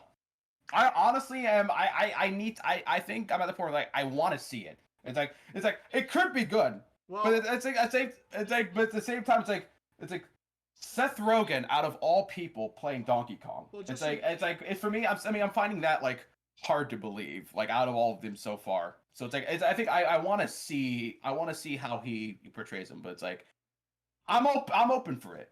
I am definitely open for it. Seth Rogen as fucking the leader of the DK crew, GG Coconut Gun. He has reverted to monkey. No. And of course, Charles Martinet is going to be having a cameo, which he should. Which I'm glad they're going to have him. I'm glad he's going to have it. I'm curious of what his cameo is going to be. He said additional speaking roles in the thing, but we don't know about his specific cameo. Yeah, they mentioned like a cameo in as well. So, but I'm really curious of how they're going to take that. He's just gonna as for the other roles, Fred Armisen. I remember seeing Fred Armisen because SNL. Yeah. I forget what he was playing. He was playing Cranky Kong. Oh, was it Cranky Kong? Oh, no, he's gonna be Cranky Kong actually. It was Cranky Kong. I was thinking of the other dude. Yeah, Cranky Kong, which is gonna be interesting. I can see that. I can actually see that working. It kind of fits the vibe, especially with the characters and the voices that Fred Armisen has done in the past, especially for SNL. So I can definitely see that. Now Sebastian. Yeah. Now he's a really good. I've told you about him earlier, Bryce. Like he's a really funny comedian. Yeah, so he's a really funny like Italian American comedian he's a really funny guy. I feel he's underrated comedian, but he's really funny. He also has like a podcast and all that stuff. But I hear it foremost that he was gonna be playing 4-man Spike. Yeah, 4-man from Spike. Wrecking Crew. Yep. They're adding Wrecking Crew characters. Oh, we knew about that. into My this theory movie. is that Martinet is gonna voice a character from Wrecking Crew. That's my theory. Yeah. I mean, that's a interesting theory. But yeah, like I can, it's possible. We'll have to see with more information given. But yeah, I know Sebastian for like his comedy and stand up, and he's a really funny guy. I recommend you guys check him out at some time. Like he's really funny. I've probably seen him before, I just can't remember the but name. him as 4-man Spike, honestly, I think it fits. That works. It does look fake, especially with the way he talks and his mannerisms. Also, I think it fits. And then Now Kamek. the voice actor for Kamek, I do not know who this person is. He's done Victor. He's an actual voice actor. He's done so many voice acting roles, like tons. You probably have heard many of them. You've definitely heard of him, but probably not realized it. He's done. Well, what are shit some tons. things that he's done? Oh Like, my name a god, few. there's no way I can get into it. There's no way. Let me. Well, name a go couple. really quick, but there's like, oh my god, like as the resident guy who knows voice actors, there's no. The fact that he got disrespected, like nobody knows who he is, like fucking he's done so much shit, people. Say what some of his more prominent roles. Name I'm some of his going to prominent do that right roles. now. Just give me a second. He's done tons of shit. Okay. Oh god. Well, the first thing that comes to mind is that he's Joker in The Batman. You know that animated Batman show? Really? He's Joker in the Batman? Yeah. Oh my god, I remember watching that show like back when it first came out, like Okay. WB. Jeez. All right. Let me see what I can find really quick. But Oh okay. yeah. Guys, did anyone watch Invincible at all? I did. Yeah, wait, he voiced a character in Invincible? He was the Which Blue one? Twins. He was the Blue Twins. Really? Holy shit. Yes, he's done tons of Really? stuff for The Simpsons, tons of stuff for Robot Chicken, American Dad, Owl House. Really? Oh, Family wow. Guy. Jeez, he's done so much shit. In Soul Calibur 2 specifically, he was Spawn. He was Spawn in Soul Calibur 2? Yeah, usually it's Keith David, but he was Spawn and Heihachi too. He was Spawn Heihachi. That's Wait, crazy. he was and Heihachi? What? Yes. In Soul Calibur, I did not. He's done What? a lot of shit. He's Martian Manhunter and Young Justice. Really? Oh my god, there's so much shit here. Like I'm not even halfway through. He's done stuff in SpongeBob. Oh yeah, he has. How about that? Yeah, he's done a lot of Wait, stuff. voices? What voices did he do in SpongeBob? What? Probably additional stuff, mostly. Sir Urchin, Nurse Bazooka, construction worker. Sir Urchin and Nurse Bazooka. There are additional I remember characters. Sir Urchin. Really? Damn. God. Yeah, he's an actual voice, like a legitimate voice actor. Oh, he's Groot in Marvel Infinite, but who cares about that? A Marvel Infinite. Oh my goodness. Oh Yeah, wow. So he's basically. Wow. Additional Damn, he's voices. done so many voices that I haven't even realized. He reminds me of like he reminds me of like Richard Epgar of how he's one of many the- voices he's done. Yeah, Richard Epcar's also a big voice actor.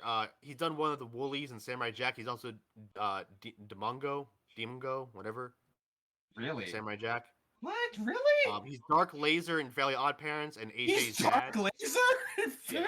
All right. We've gone through a lot of them. Let's Wow. keep going. Adam, He's what are Kane your... Marco and Juggernaut and Groot and Ultimate Spider-Man. Adam. Okay, really? Wow. Okay, I got it. Just want to get the point across that he's an actual voice Yes, actor. He's been around for a you long got- time. He's not just like, Okay. starting out. All right. So But yeah, but like I wasn't realize he did so many of those voices, but it's like now that I'm thinking about it, yeah, I mean I think him doing Kamek with the range that he has, now that I'm actually remembering all these voices, I can see him doing Kamek.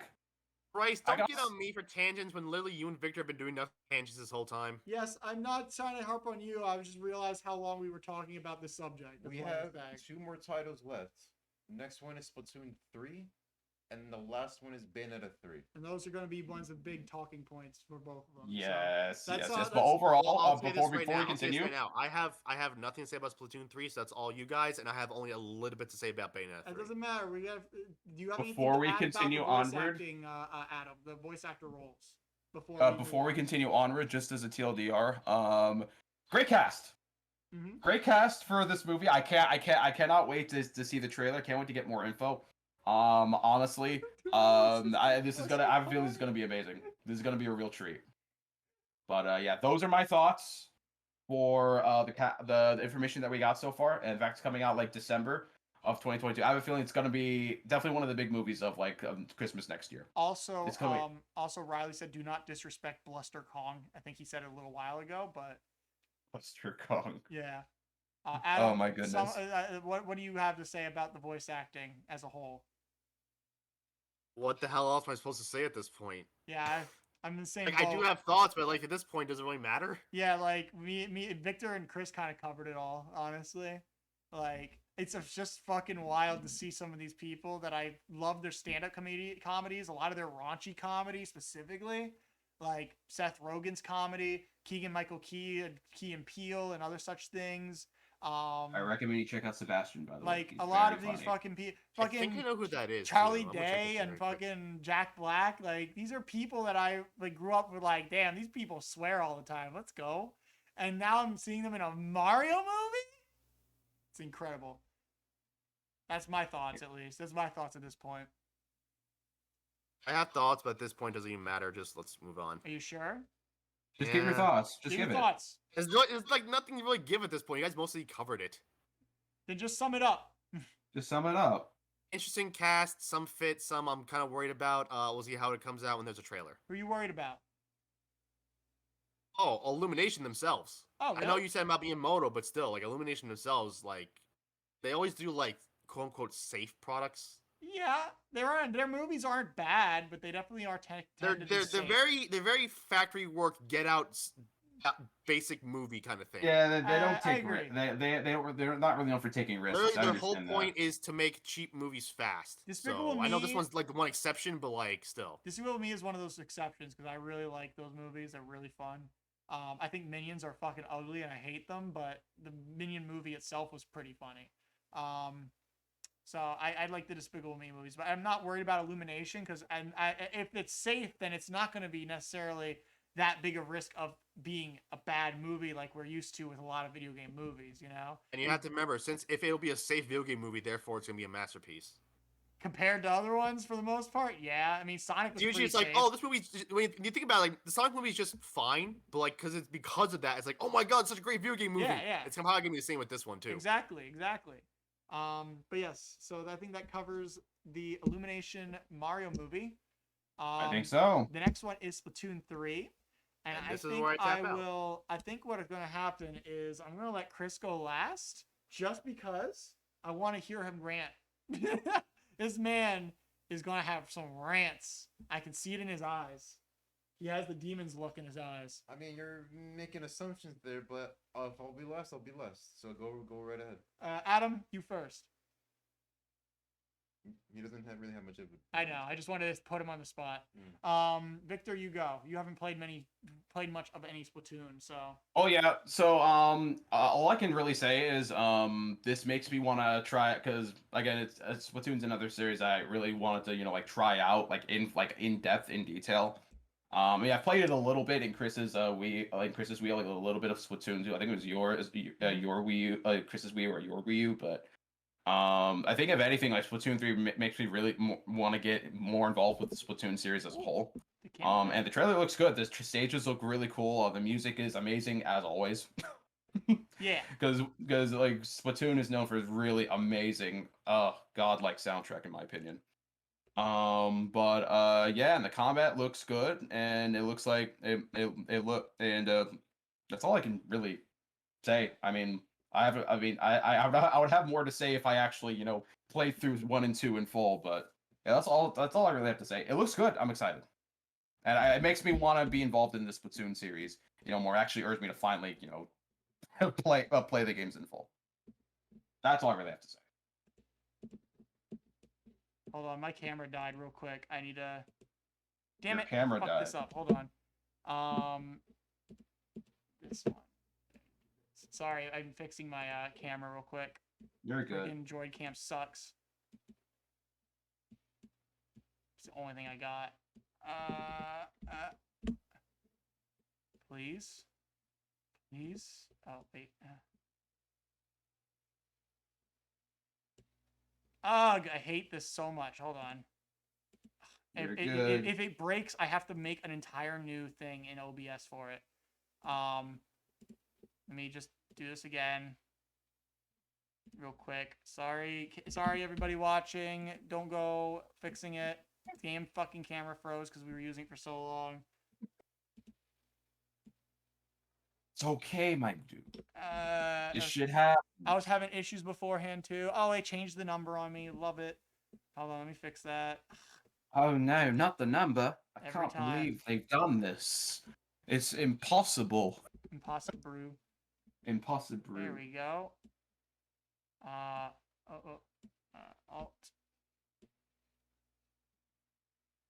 Just trying to fix this now.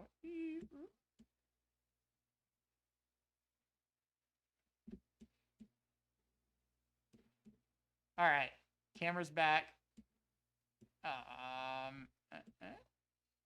Hello, camera. Yeah, camera's back. Okay. I just need to fix that. But yeah, continue what you're saying. Sorry.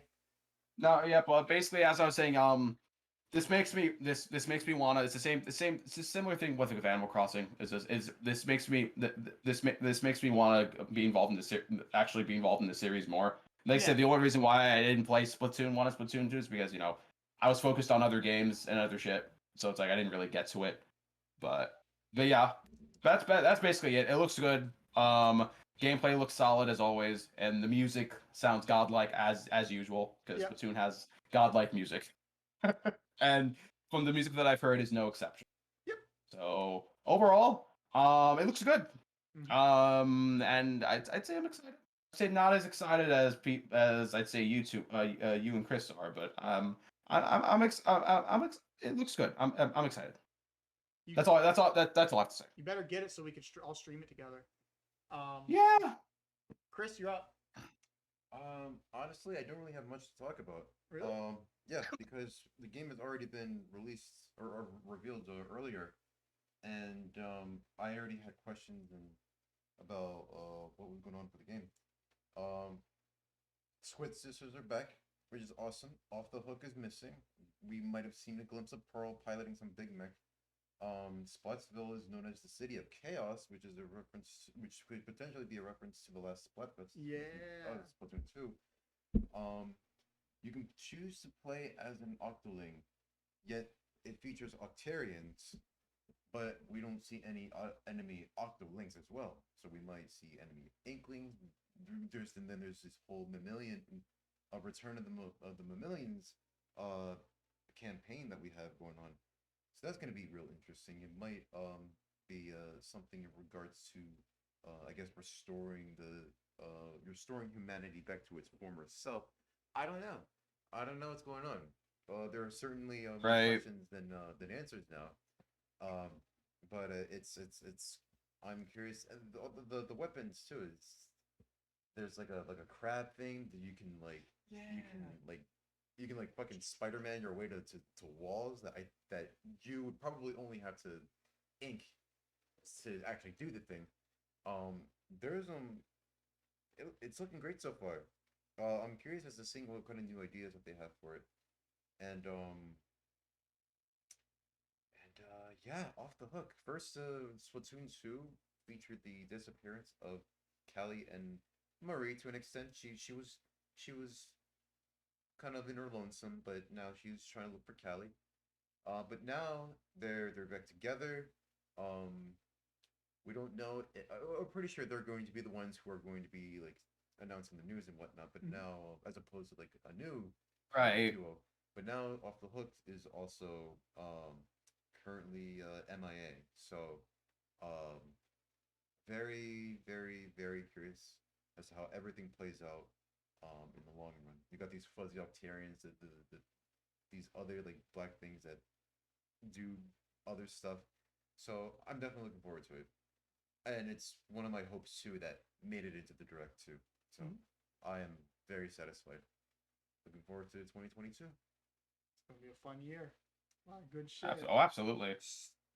Was there anything else that anyone wanted to say before we go to the last and final entry? Yes. Which is Bayonetta 3. I want to cover some of the Splatoon 3 stuff. Okay. One thing I'll just say real quick is I like the new outfit designs for Callie and Marie. They look fucking cute. The Callie's outfit is very similar to Marie's previous outfit. Yeah. Well, Marie's is an entirely new outfit. And I love it. It's so nice. It looks like a PS5. But A PS5. no, I'm really excited because in my opinion, Splatoon games in their single player content are the most incredible evolution of the platforming genre since Mario Galaxy. You know, like they literally are the first time that a 3D platformer was able to successfully integrate shooting elements into its platforming routine and it not feeling like a bland not a non-existent game thing where you're like, oh, there's an enemy over there, let's just kill him from a distance and not really care. It feels a lot more, it's a lot more strategic, a lot more interesting than most things, with a lot more verticality and a lot more a horizontal movement and just awareness of everything going around you. It's a fucking... Oh, Lop, hey, thank you for the raid. Oh, Lop raided you? Shit. Yo, what is up? Yo, Lop raided you? Fuck. You're amazing. It's okay, we got Riley. Riley cares. Hear from you again, Riley. But yeah, Splatoon 3, I'm excited to play because the campaigns of the Splatoon games, be it Splatoon 1, Splatoon 2, Octo expansion, they're all fucking phenomenal. Like they're the first one obviously doesn't have that much story, but it's a great, all the levels are really good. Splatoon 2, a little more story, a little more interest to that, and intrigue. Again, a lot more amazing level design. Like so fucking incredible level design. And then Splatoon 3, I'm expecting even better level design than the previous two games, so I can't wait to look out for that. And then there's the multiplayer where now you have little cubes that you hang from and shoot out of, and it looks like, and all the crazy more vertical movement looks really cool. So I'm excited. It's gonna be fun. And Chris, when it comes out day one, you're fucking streaming that immediately. Assuming I have a machine that can handle that. It can handle it. Because I don't have a crazy rig like everyone else does nowadays. Fair. Most people with shortages and whatnot. But yeah. To add on to what he was talking about, yeah, even it's, I love Splatoon, and it's really cool that you have all this other crazy stuff, especially how the shooting works in conjunction with the movement, and how that applies to many different weapons and the sub weapons, and the specials, and that's what you have all these like cool elements and features that make it a very incredibly engaging and dynamic title. Also Octo expansion as well, because now that was a very overwhelmingly positive DLC that also was pretty challenging, and it really showcased what exactly the game could have, the entire series could keep doing. Yeah, it's just one thing. It's just one thing that it could showcase what it could do, and it potentially even be like a testing ground for what could happen in the next game. So that's another reason why I'm excited for this game as well, because it's like, could that transfer over? Could they build more upon what they've already cemented for the first two games plus Octo expansion? So, and then who knows? Maybe we'll have another expansion or something of the like for DLC in Splatoon 3, which is gonna just like take it even further. So I'm very excited to see what kind of ideas that they'll have to showcase for this title that's going to be coming out in summer of 2022. Yep. Very excited. It's an exciting game. But with that, unless anybody has anything to follow up, I think we're on to the thing that's going to make Victor pee himself. Bayonetta 3? Yes, sir. After 3 his pants are wet just from the reaction. Grueling years with little to no info, we finally get this beautiful, beautiful area. Now, when I saw the trailer at first, I thought, because I saw like this trailer is like wait, should we let Victor go last so he has full time to just rant and go crazy? Yeah, let him go. Just let him do it. Oh, okay.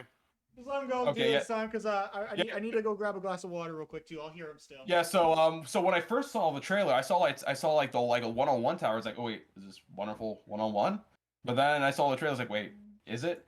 And then I was contemplating for like, because I see soldiers and I see these weird enemies that are like straight out of like PSO2. These demons, so to speak. These weird demons, and then I'm just contemplating with myself. It's like, is this Bayonetta 3? It's like I'm saying, no, this can't be. No, this can't be. This can't be Bayonetta. This can't be Bayonetta. And then, out of nowhere, Witch Time, I went fucking ballistic. Oh my goodness. Music is good as always. And of course the fake out with like that dog mask. I was like, what? That really caught me off guard. And then all of a sudden, Witch Time, they just hit me. Yeah, It just all just an explosion of emotions just bursted out of me out of nowhere. First thing I really want to say, the Bayonetta's new look is lovely. I love the new her her outfit. It looks like a mixture between. It kind of looks similar to like It doesn't look similar to like a Bayonetta, like her Bayonetta 1 design, because when I take a look at it, it kind of looks similar to Then one, her hairstyle looks great. It looks cute. It kind of looks like just Cereza but bigger. Yes, basically, and I really do appreciate that. That's a really good callback to like Bayonetta 1 and what her original hairstyle used to be. It kind of looks like a dark version of like Princess Peach's outfit. Like when you really take a look at the outfit, it kind of looks like the design choice and like and even down to like the shoulder things, like, you know, that Peach has with her outfit. Obviously, she doesn't have like a full dress and all that, but it's just like I see a lot of like inspiration. I see a lot of like inspiration of like Princess Peach's outfit, but just like dark and like Umbra witchy and awesome and all that stuff. Oh, it looks beautiful. She looks incredible. She looks, oh my fucking god. Now the gameplay is solid as ever. Oh my goodness, 60 frames per second as always. One of the things I really noticed, her torture. She seems like she has new torture attacks, because there's some point in the trailer where Bayonetta is literally just like snapping over and over again, and then we see like these like they're kind of like these like sarcophaguses with with spikes in them. Iron Maidens. And you mean Iron Maidens? The Iron Maidens, yeah, that's what I mean. That's the word, Iron Maidens. One of, like I've seen that looks like to be one of her new torture moves, because she keeps snapping and then Iron Maidens just keep closing in on, like, you know, demons and enemies and stuff like that over and over and over again. That looks really cool. Graphics look amazing. Graphics look incredible. Incredible as always. The graphics, especially with the streaks with her attacks, they look crisper than they did before. And one thing that I did notice, she had a transformation. She looked like, it's kind of similar to, and I wouldn't say like, because I get vibes of like Devil Trigger, you know, with Devil May Cry, because she seems like too much if there's something that's from like Bayonetta 2 or 1 that people haven't played, in case, because Bayonetta 3 is following those. We don't want to spoil much. Okay, well, I'm not gonna spoil. I'm just saying, like, there is a mode, and it's been shown like the trailers for like Bayonetta 2, where, you know, she kind of goes into like this Umbran climax where she doesn't really like transform, but it's like she goes into this mode where, you know, she's more powerful, she's quicker, and then she attains Witch Time a lot more easier, and Witch Time kind of lasts longer. So there's that. But it looks like in here, she looks like she changed completely. She has like her Madama Butterfly wings are like light, like literally like light instead of like black, and she has like purple hair. So it looks like a lot like different look, like transformation, similar like Devil Trigger in a way, like in that similar concept. But it seems like similar to her Umbran Climax mode, so to speak, where, you know, her Witch Time's a lot stronger, her attacks in Witch Time are a lot stronger, and just her attack and speed in general just a lot stronger. And also notice that she uses like Wicked Weaves a lot more often. Voice acting looks great as always, but one thing I did notice is she sounds a lot lighter. Now, one thing I did hear, and it's a bit saddening, I hope it isn't true, but I've been hearing that Brianna Taylor, what's her name? Brianna. What was it? What's up? Elena Taylor. Elena Taylor, the voice actor for Bayonetta. I hear that she may or may not have voiced Bayonetta in Bayonetta 3. And she said, because there's a person said, you know, oh, I can't imagine Bayonetta without your illustrious voice, and then she replied with, well, you may have to. You might have to, yeah. You might have to. So it's like, I hope it isn't true, because Breonna Taylor, Alana Taylor really did well, really struck the role perfectly for Bayonetta. She's a great voice actor. I love her. I hope it isn't true. If it is true, then sure. But like, I really hope it isn't true personally. But we'll have to see for more. We'll have to see more info because I did notice that she sounded a little bit lighter than she usually does, especially when she yells Avavago. Especially when she yells Avavago to summon Gamora. Also, the Wicked Weave summons. It looks like you can actually fully control. It looks like you can fully control them now, which is amazing. And which is actually really, really incredible. Like, another thing that I noticed is it looks like you can do like kaiju-like battles with the demons you can summon. And it seems like to like the lower right of the screen, you can actually, seems like, I don't know if you can like set like different like summons you can do, but the fact that you can like fully control, like do attacks with your summons is incredible. That's fucking amazing. But it looks like from like the lower left of the screen, you can actually, it seems like we might be able to set what demon summons we can do with the Wicked Weave, so we can control and stuff. So that looks incredible. I wonder if you can summon them at any time, or maybe at specific like boss fights or specific things where maybe you fight like gigantic enemies, and then okay, now you're allowed to like summon your Wicked Weave's demons, your demons and stuff like that. Mm-hmm. So that looks really cool. I'm really excited, and the fact that you can.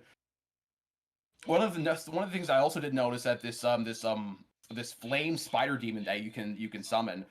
It looks really, really cool because there's a scene where the spiders are literally crawling towards like different buildings, like to destroy like those giant enemies and stuff like that. And it's almost like Bayonetta's like puppeting. It's like whenever you summon, it's like she's like dancing, like she's kind of puppeting the summons as you control them. It looks really cool. I'm really, really excited for that. Oh my goodness. And I think the fast sequence, this is one thing that really caught me off guard. Gamora, there's a high space sequence towards the end of the trailer where Gamora's like literally like going in high speed through like fucking skyscrapers, like charging through this gigantic alien-like enemy. I can't tell if it's a demon or it's like an alien or something like that, but yeah. And the title and the official logo for Bayonetta 3, it's fucking perfect. One thing that you do notice is for what the symbols behind the title, Bayonetta, that's actually referencing the triple moon. That's a common sigil used in Wicca to represent the triple goddess, or like Hecate. It was also like very common in the first Bayonetta, which is probably why obviously it's in the first Bayonetta. And also, well, yes, but I'm just saying it's also their origins of that is from Wiccan and pagan sigils and stuff like that, and like a certain it's a Celtic sigil. That's the origin. It comes to that specific thing. I appreciate the trivia, but it's not. We're not doing Did You Know Gaming right now. Okay, well, I'm just pointing that out. It's a good thing to know. I just wanted to point that out. Understandable. Okay, now on the last thing, this new character that you see. Towards the end of the trailer. For when I saw that, I was like, is that Virgil? Because he kind of looks similar to like Virgil, especially with the hair. But he has a sword in back of him, because usually Virgil has like his Yamato. Like he has like his Yamato, like katana and stuff like that. So like is this like based off Virgil? Is this similar to Virgil? Is this a Lumen Sage? It's like a new Lumen Sage character that we haven't seen yet. I don't know. Could this potentially be? He could be related to Baldur, one of the Baldur in any way? I don't know. I'm really curious. I'm really curious. But oh my goodness! After so many years, I cannot wait. This looks amazing. This looks incredible. I can't wait to see more. I'm not sure when exactly in 2022 it's gonna come out, but when it comes out, I'm buying it day one. You guys know I'm fucking buying it day one. I've been waiting for so long. This looks incredible. This looks like bliss, and the music that plays in the trailer, fucking bliss, fucking fantastic. Oh my goodness. One thing that is known with Bayonetta is just the music. the amazing, incredible music with the games. Mhm. It's gonna be amazing. But yes, overall, 20 out of fucking 10. I fucking loved it. I fucking loved every inch of that. I hope to see more characters. I hope that John returns. I hope we see Rodon, and then Enzo. The usual cast and stuff. And I do hope we see Loki as well. Loki was one of the main characters in Bayonetta 2, so I hope he has a return. I hope he makes a return for Bayonetta 3 as well within the story. And Sylvester. But yeah, I'm really curious about the story in general, so I can't wait to see more. It was perfect. I loved it. Easily in terms of 2022. It will be like my highest anticipated game of 2022 easily. That besides like Sonic Rangers, but like Bayonetta 3 easily. Main game I'll be looking forward to in 2022. That was an excellent trailer. I loved it. Fucking wonderful. Oh my god. All right. So anyway, so those are my thoughts. I'm sorry that took too long. I had to let all that out. See, that was... I knew that you needed to let it out, so yeah. So we So knew what do we you- knew what it do was you gonna be guys a long think? one. We knew it was gonna be a long one. Yeah, but what do you guys think? Chris's turn. Yeah. At first I was looking at those monsters. I thought it was gonna be a Xeno game. I wasn't sure if it would. I didn't think. I wasn't expecting. Like honestly, I just wasn't expecting a Xeno game for this direct for too much. But Yeah. I looked at the monster. I thought they looked like parts of a Telethia or something. So that made me think. Right. Even the textures on the creatures too. So I was like, no way. Like this, there has to be either that or maybe Bayonetta 3 because of the billboards for Platinum and 101 and then the Astral Chain dog was there. Lappy. And then the purple gun moons, and it's like, come on. When I saw Who is Lappy, it? I thought It had to be Bayonetta. I thought it was an astral chain too, because of the crustiness of the enemies and the fucking and the fucking fact that the Lappy showed up. I'm like, what the fuck? But yeah, no, it's pretty cool to see what I'm curious as to how Platinum will go all out for this new Bayonetta entry that we haven't had in such a long time. Mm-hmm. Yes. Oh, It's so glorious. I think Kamiya was a supervising director in the previous game, or supervisor or something. He was. But now he's like officially back to the main director himself. Yeah. If I No, he's not. He's not. Wait a minute. I Actually, mean, no, he's he's. Let me go. Yeah, I actually have the video up right now. Let me go back. The actual director is Yusuke Miyata. Yeah, Yusuke Miyata. Yeah, no, he's right. Okay, never mind. I'll get to that when I get to my time talking about this. I'll explain that. Yeah, it's finally happened. Now we have Prime confirmed. Now we have Bayonetta 3 confirmed. Now we have Splatoon 3 confirmed. Now we have Animal Crossing, Brewster confirmed, a whole fucking character. We have the Smash the announcement for confirmation for the separate presentation for the final Smash character confirmed. Yes. So this is we got the fucking movie and the cast confirmed. So everything, there's been a lot that has been unpacked from this direct. And I think people can be at ease. Fucking Kirby. Yeah. Yeah. There's so much that we're forgetting. The N64. Yeah. There's so much that's been unpacked. Sega Genesis. We just keep forgetting about it. So this is October is gonna be stacked. Or at least October is gonna be like a good month. 2022 is gonna be pretty stacked. Because there's still probably presentations and games in the future that have yet to be even revealed to us. Yeah, it's pretty good. I know people are gonna say that maybe the direct wasn't their cup of tea. Maybe it was all right, but That's happened with every might direct be too. More so about the fact of what it means for some of these games to be, actually existent in the console, like Banjo-Kazooie, for example. Yeah. So like that's pretty significant. Even if you're not a Banjo-Kazooie fan, for example, But yeah, Bayonetta. I can't wait to pick up Bayonetta 3. Already played through 1 and 2 as is, and I'm looking forward to another platinum title. I mean, obviously there's like Near Replicant and other games, but I mean, come on, Bayonetta 3, come on. But Yeah, I think that's probably yeah. all I have to cover for now. Oh, except one thing, I just want to elaborate. I know people are seething over the Smash Direct for some fucking reason.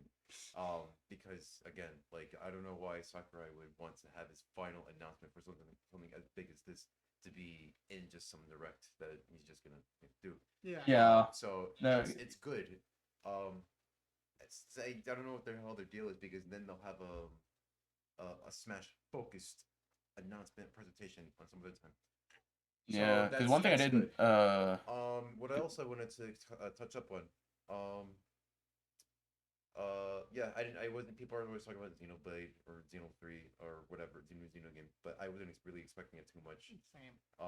Let the game just stay. Let Monolith Soft, handle their new recruits that they've been taking in for the past months and years or so. I let them take their time.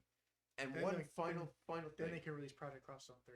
The one final thing that I probably have to add is that I looked at the Animal Crossing thing again, and I had to reread it again. It's gonna be a whole Animal Crossing Direct that's Mhm. gonna be happening in October. Yep. So I feel like it's going to be more substantial than simply just Brewster and the Roost. Brewster's Roost, I should say. And yeah, definitely looking forward to October as well as Halloween. And then after that is November, which is my birthday, and then the rest of the end of the year is right there with Smash Ultimate already having its final character revealed and released. So, as well as the Game Awards as well. Oh yeah. But Yeah. yeah, I think that's everything that I have to wrap up on. Everyone, you are free to take lead. It's now Adam's turn. Yes, Adam. Your thoughts? Two things. First, Jay, are you okay? You seem a little excited in the chat. He's always like that. It's a thing. It's his normal. Okay. That's his normal state. And then I'm gonna read. I won't tell I'm you gonna what read he a- said about Taki the one time. I'm gonna read a tweet from May 21st, 2020. Ready? Okay. I'm calling it now. The Mario Bros. Movie will not have Charles Martinet play Mario for no reason and cast someone like Chris Pratt. Who tweeted that? S the General. I don't know. That's a bad- isn't Wooly that- isn't- retweeted it. That's why. May 21st, 2020. Oh Damn. Did he So, secretly have like inside information and just never told anybody? No, because Chris Pratt just is in casting everything now. So They joked about it. It was a joke that A ended up joke. being true. it was a joke, but it turned out to be true. It turned real. Is this it? Yeah, similar to like how people joked for the longest time that Fast and Furious, Go in they'll space. probably go to space eventually, and then they actually go to space in like Fast 9. So, for Bayonetta 3 specifically, I need to go back and watch the actual gameplay because I had to do something else. What in the meantime, like, okay, it's announced. I'll go back and look at it later. Okay. As for when it was first revealed, I'm like, I was looking at it and I saw a billboard that said platinum. I'm like, oh, it's Bayonetta 3, just like that. I'm like, oh, it's Bayonetta 3. Then it kept going. I'm like, wait, Bayonetta doesn't have like pure Japanese voice acting with military. What is this? I'm like, is this Kamiya's actual game that he's working on? Like his third game in his quote unquote hero trilogy. I'm like, is this it? And then all of a sudden, they had the Lappy statue. I'm like, oh my god, is Astral Chain 2? No way! And then I saw the purple P. I'm like, oh yeah, it's Bayonetta 3. Okay, so I was right the whole time. That was more or less my reaction. So I wasn't quite as excited as Victor, but I have to go back and look at the gameplay when I can. Yeah, because like I as didn't for- reckon. Go ahead. No, I was just gonna say real quick, like, in terms of like the mascot, like I didn't recognize what the mascot was. I just took me by surprise because I haven't played Astral Chain yet, so I didn't know what that was. It just caught me surprised, like what? It's a And good then game. all of a It's, sudden, which time that? Astral Yeah. Chain's a good game. Very Oh good yeah, game. no doubt. I want to play it. So It has some weird controls, but the controls feel more fun than most other Platinum games, in my opinion. So they're more fun after you get. That's to figure it out. debatable, but we'll agree on the weird control thing. It's weird control. I think that the gameplay itself was a little bit more fun than Bayonetta was for me, and Metal Gear Rising. Like both of those got pretty boring. I mean, Astral Chain got pretty boring to a degree too, because it's just that kind of genre gets boring to me fast. But the gameplay was a little bit more interesting to me in Astral Chain than it was in other Platinum games. So I recommend the game. It's a great game. Right. So I think overall for me, while there were good things, the thing I'm most excited about is Kirby because I'm just that pathetic. Yeah. But it was still an overall pretty good direct. You can tell a lot of people were excited for it. Obviously, you heard in this call because it's been going on for how long now? But yeah, pretty good direct. Only one game personally for me, but still overall really good, a lot of good games. That Mario Cast, it's gonna take a while to get used to that. But Yeah. because everyone's like, oh, you should just end it there. That was like the most jaw dropping thing. It's like, I mean, you're not wrong. So I don't know, but I guess we'll see the Smash thing in a couple weeks as well, which I'll be working, which sucks because it's 10 the fucking morning. But yeah, so I'll try to stream the Smash one myself. I want to, I want to get. Yeah, that I will be reaction streaming live. that for sure. But I will be streaming that for sure. Is that We've the been rest going of on for your like final 2.5 thoughts, Adam? hours. it's even longer because he did the whole direct too. So Yeah, I did the whole direct into it for an entire stream, so we went right into it. We're 3.5 Yeah. hours almost into the stream. I think it is time to wrap this up though. Did you finish your sum ups? Yeah, I'm good. Are you sure? Yeah, overall for me, it was a really good direct. A lot of good stuff. I'm really excited for the Kirby game. Really excited for the additions for Nintendo Switch Online, especially for Sega Genesis, which was caught me completely off guard. Without question. Of course, really excited for the Smash announcement. Because like I said, I had a feeling like I said this before the direct began. It's like, what if I have a feeling that Sakurai's probably, because this is the final character. I wouldn't be surprised if Sakurai did what he did for similar to the announcement for Byleth, and he just like did a Sakurai presents question mark. Yeah. Saving the final character reveal for like that. He did the same thing for like for Byleth for like Fighters Pass 1. Yep. So I had a feeling we'd probably do that. I would love But I'm really excited for that. And easily the highlight of the trailer, Bayonetta 3. That's not even a question That's not even a question. Well, for you at least, yes. For me, it's Bayonetta 3. Especially if of how long I've waited for like information that I finally see it, how amazing it looks, all the new things that they're doing. I can't wait to see more. It looks incredible. The Mario casting is amazing. It's out there, but I can't wait to see with that. I think it's an excellent cast. I think it's great. But just like some of the cast is like kind of like with Adam, like because some of it is like cool, some of it's like it could work, but I want to see it in action, But like overall, it's great. But yeah, overall, 8.5 9 out of 10. This is a great direct. Damn, I was gonna ask that at the end for everybody individually after everybody gave their thing. But okay. So I haven't done my sum up yet or my Bayonetta at all yet. I haven't played through all of Bayonetta 2 because, the gameplay gets boring to me, and I did beat Bayonetta 1. Bayonetta 2 I started, I'm like on chapter 2. I'm not far into it. But it's Bayonetta, and the trailer looks like Bayonetta, so I'm glad it looks like Bayonetta, it looks like what it should be. So it doesn't look like it's anything too ridiculous, like as in like they're taking it into a wild new direction or something. It looks like Bayonetta to me. I did like the little cameos for the 101 in the building for Wonderful 101. What was the other thing? I forget. I mean, obviously Lappy statue from Astral Chain, which it's funny because Astral Chain isn't even trademarked by Platinum anymore. It's wholly owned by Nintendo now. So that's a funny thing that they put that cameo in there. And other little details they probably covered that I didn't notice. They probably referenced Metal Gear Rising in there or some shit, I doubt that due to Konami and I stuff. don't mean they put something from it. I mean they probably could have referenced it in some sort of visual aesthetic or some shit. I don't know. But either way, like it looks like a good game, and I'm gonna get it. I'm gonna have to finish Bayonetta 2, so that way I can. I recommend you do. I recommend you do. But yeah, so that's definitely a thing for the entire direct. Oh my god, there was so much good shit.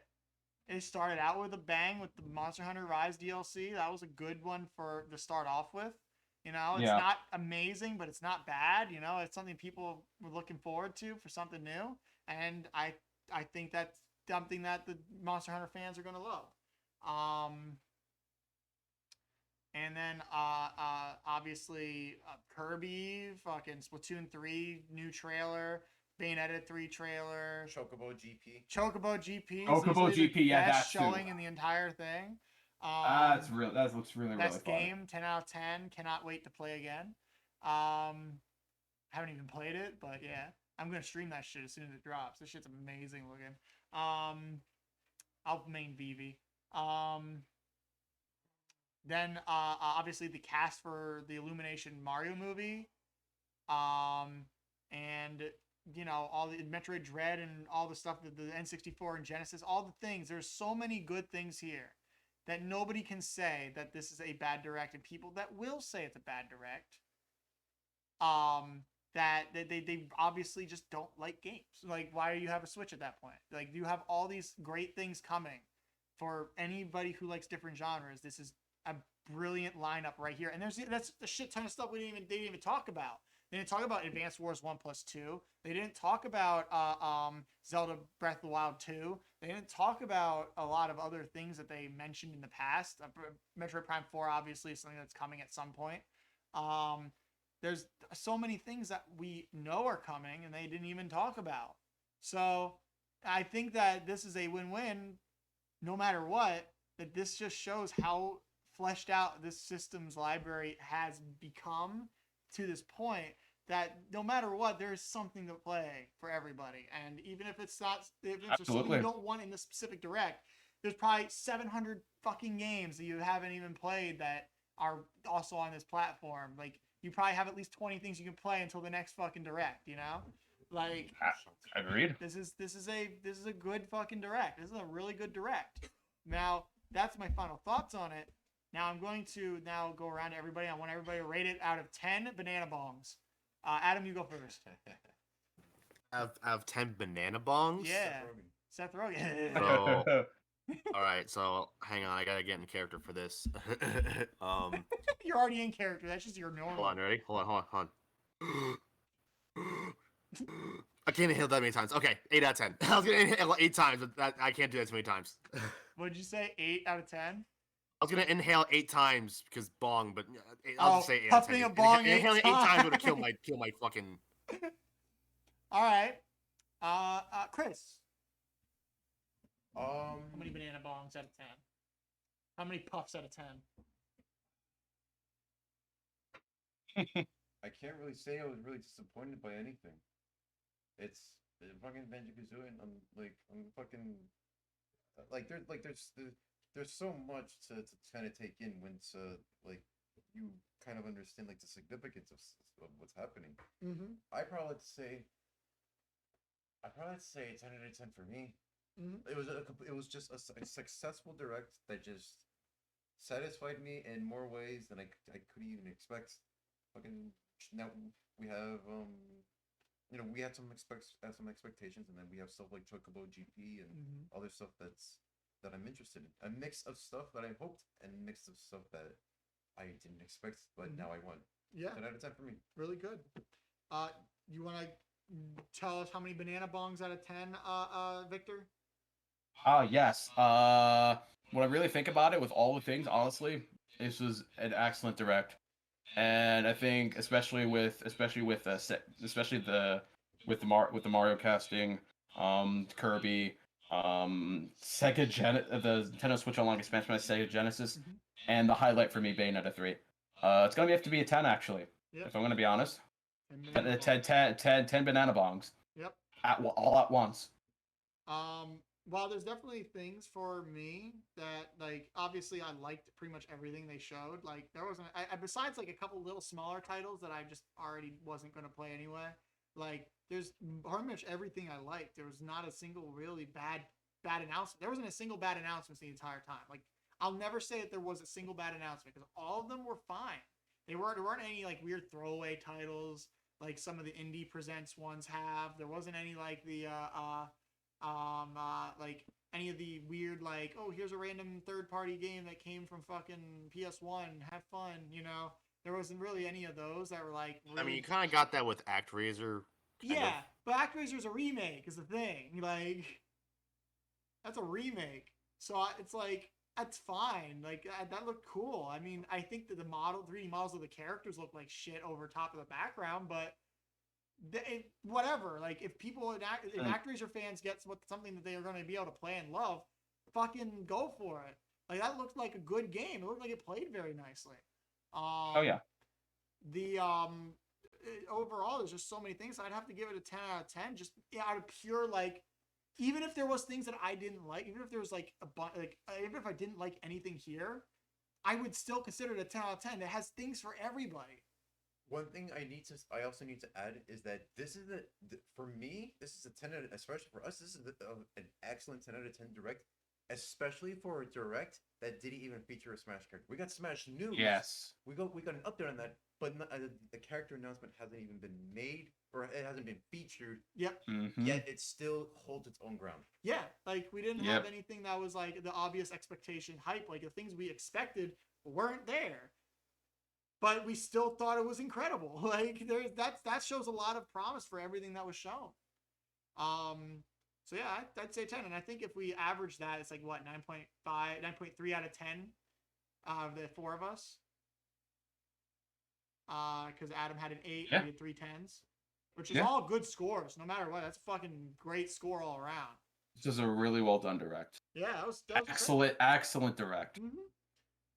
I think easily, I think in my opinion, I think the best direct this year. I think for me. I wouldn't say it's the best one because I was extremely hyped from the E3 one because they had Cruis'n Blast, they had WarioWare, they had Advance Wars, they had some Mario Super Mario Party Superstars, a bunch of shit that came out of left field that was like, oh, one after the other, after the other, after the other. So E3 this year kind of beats it for me, but this was still an incredible showing regardless.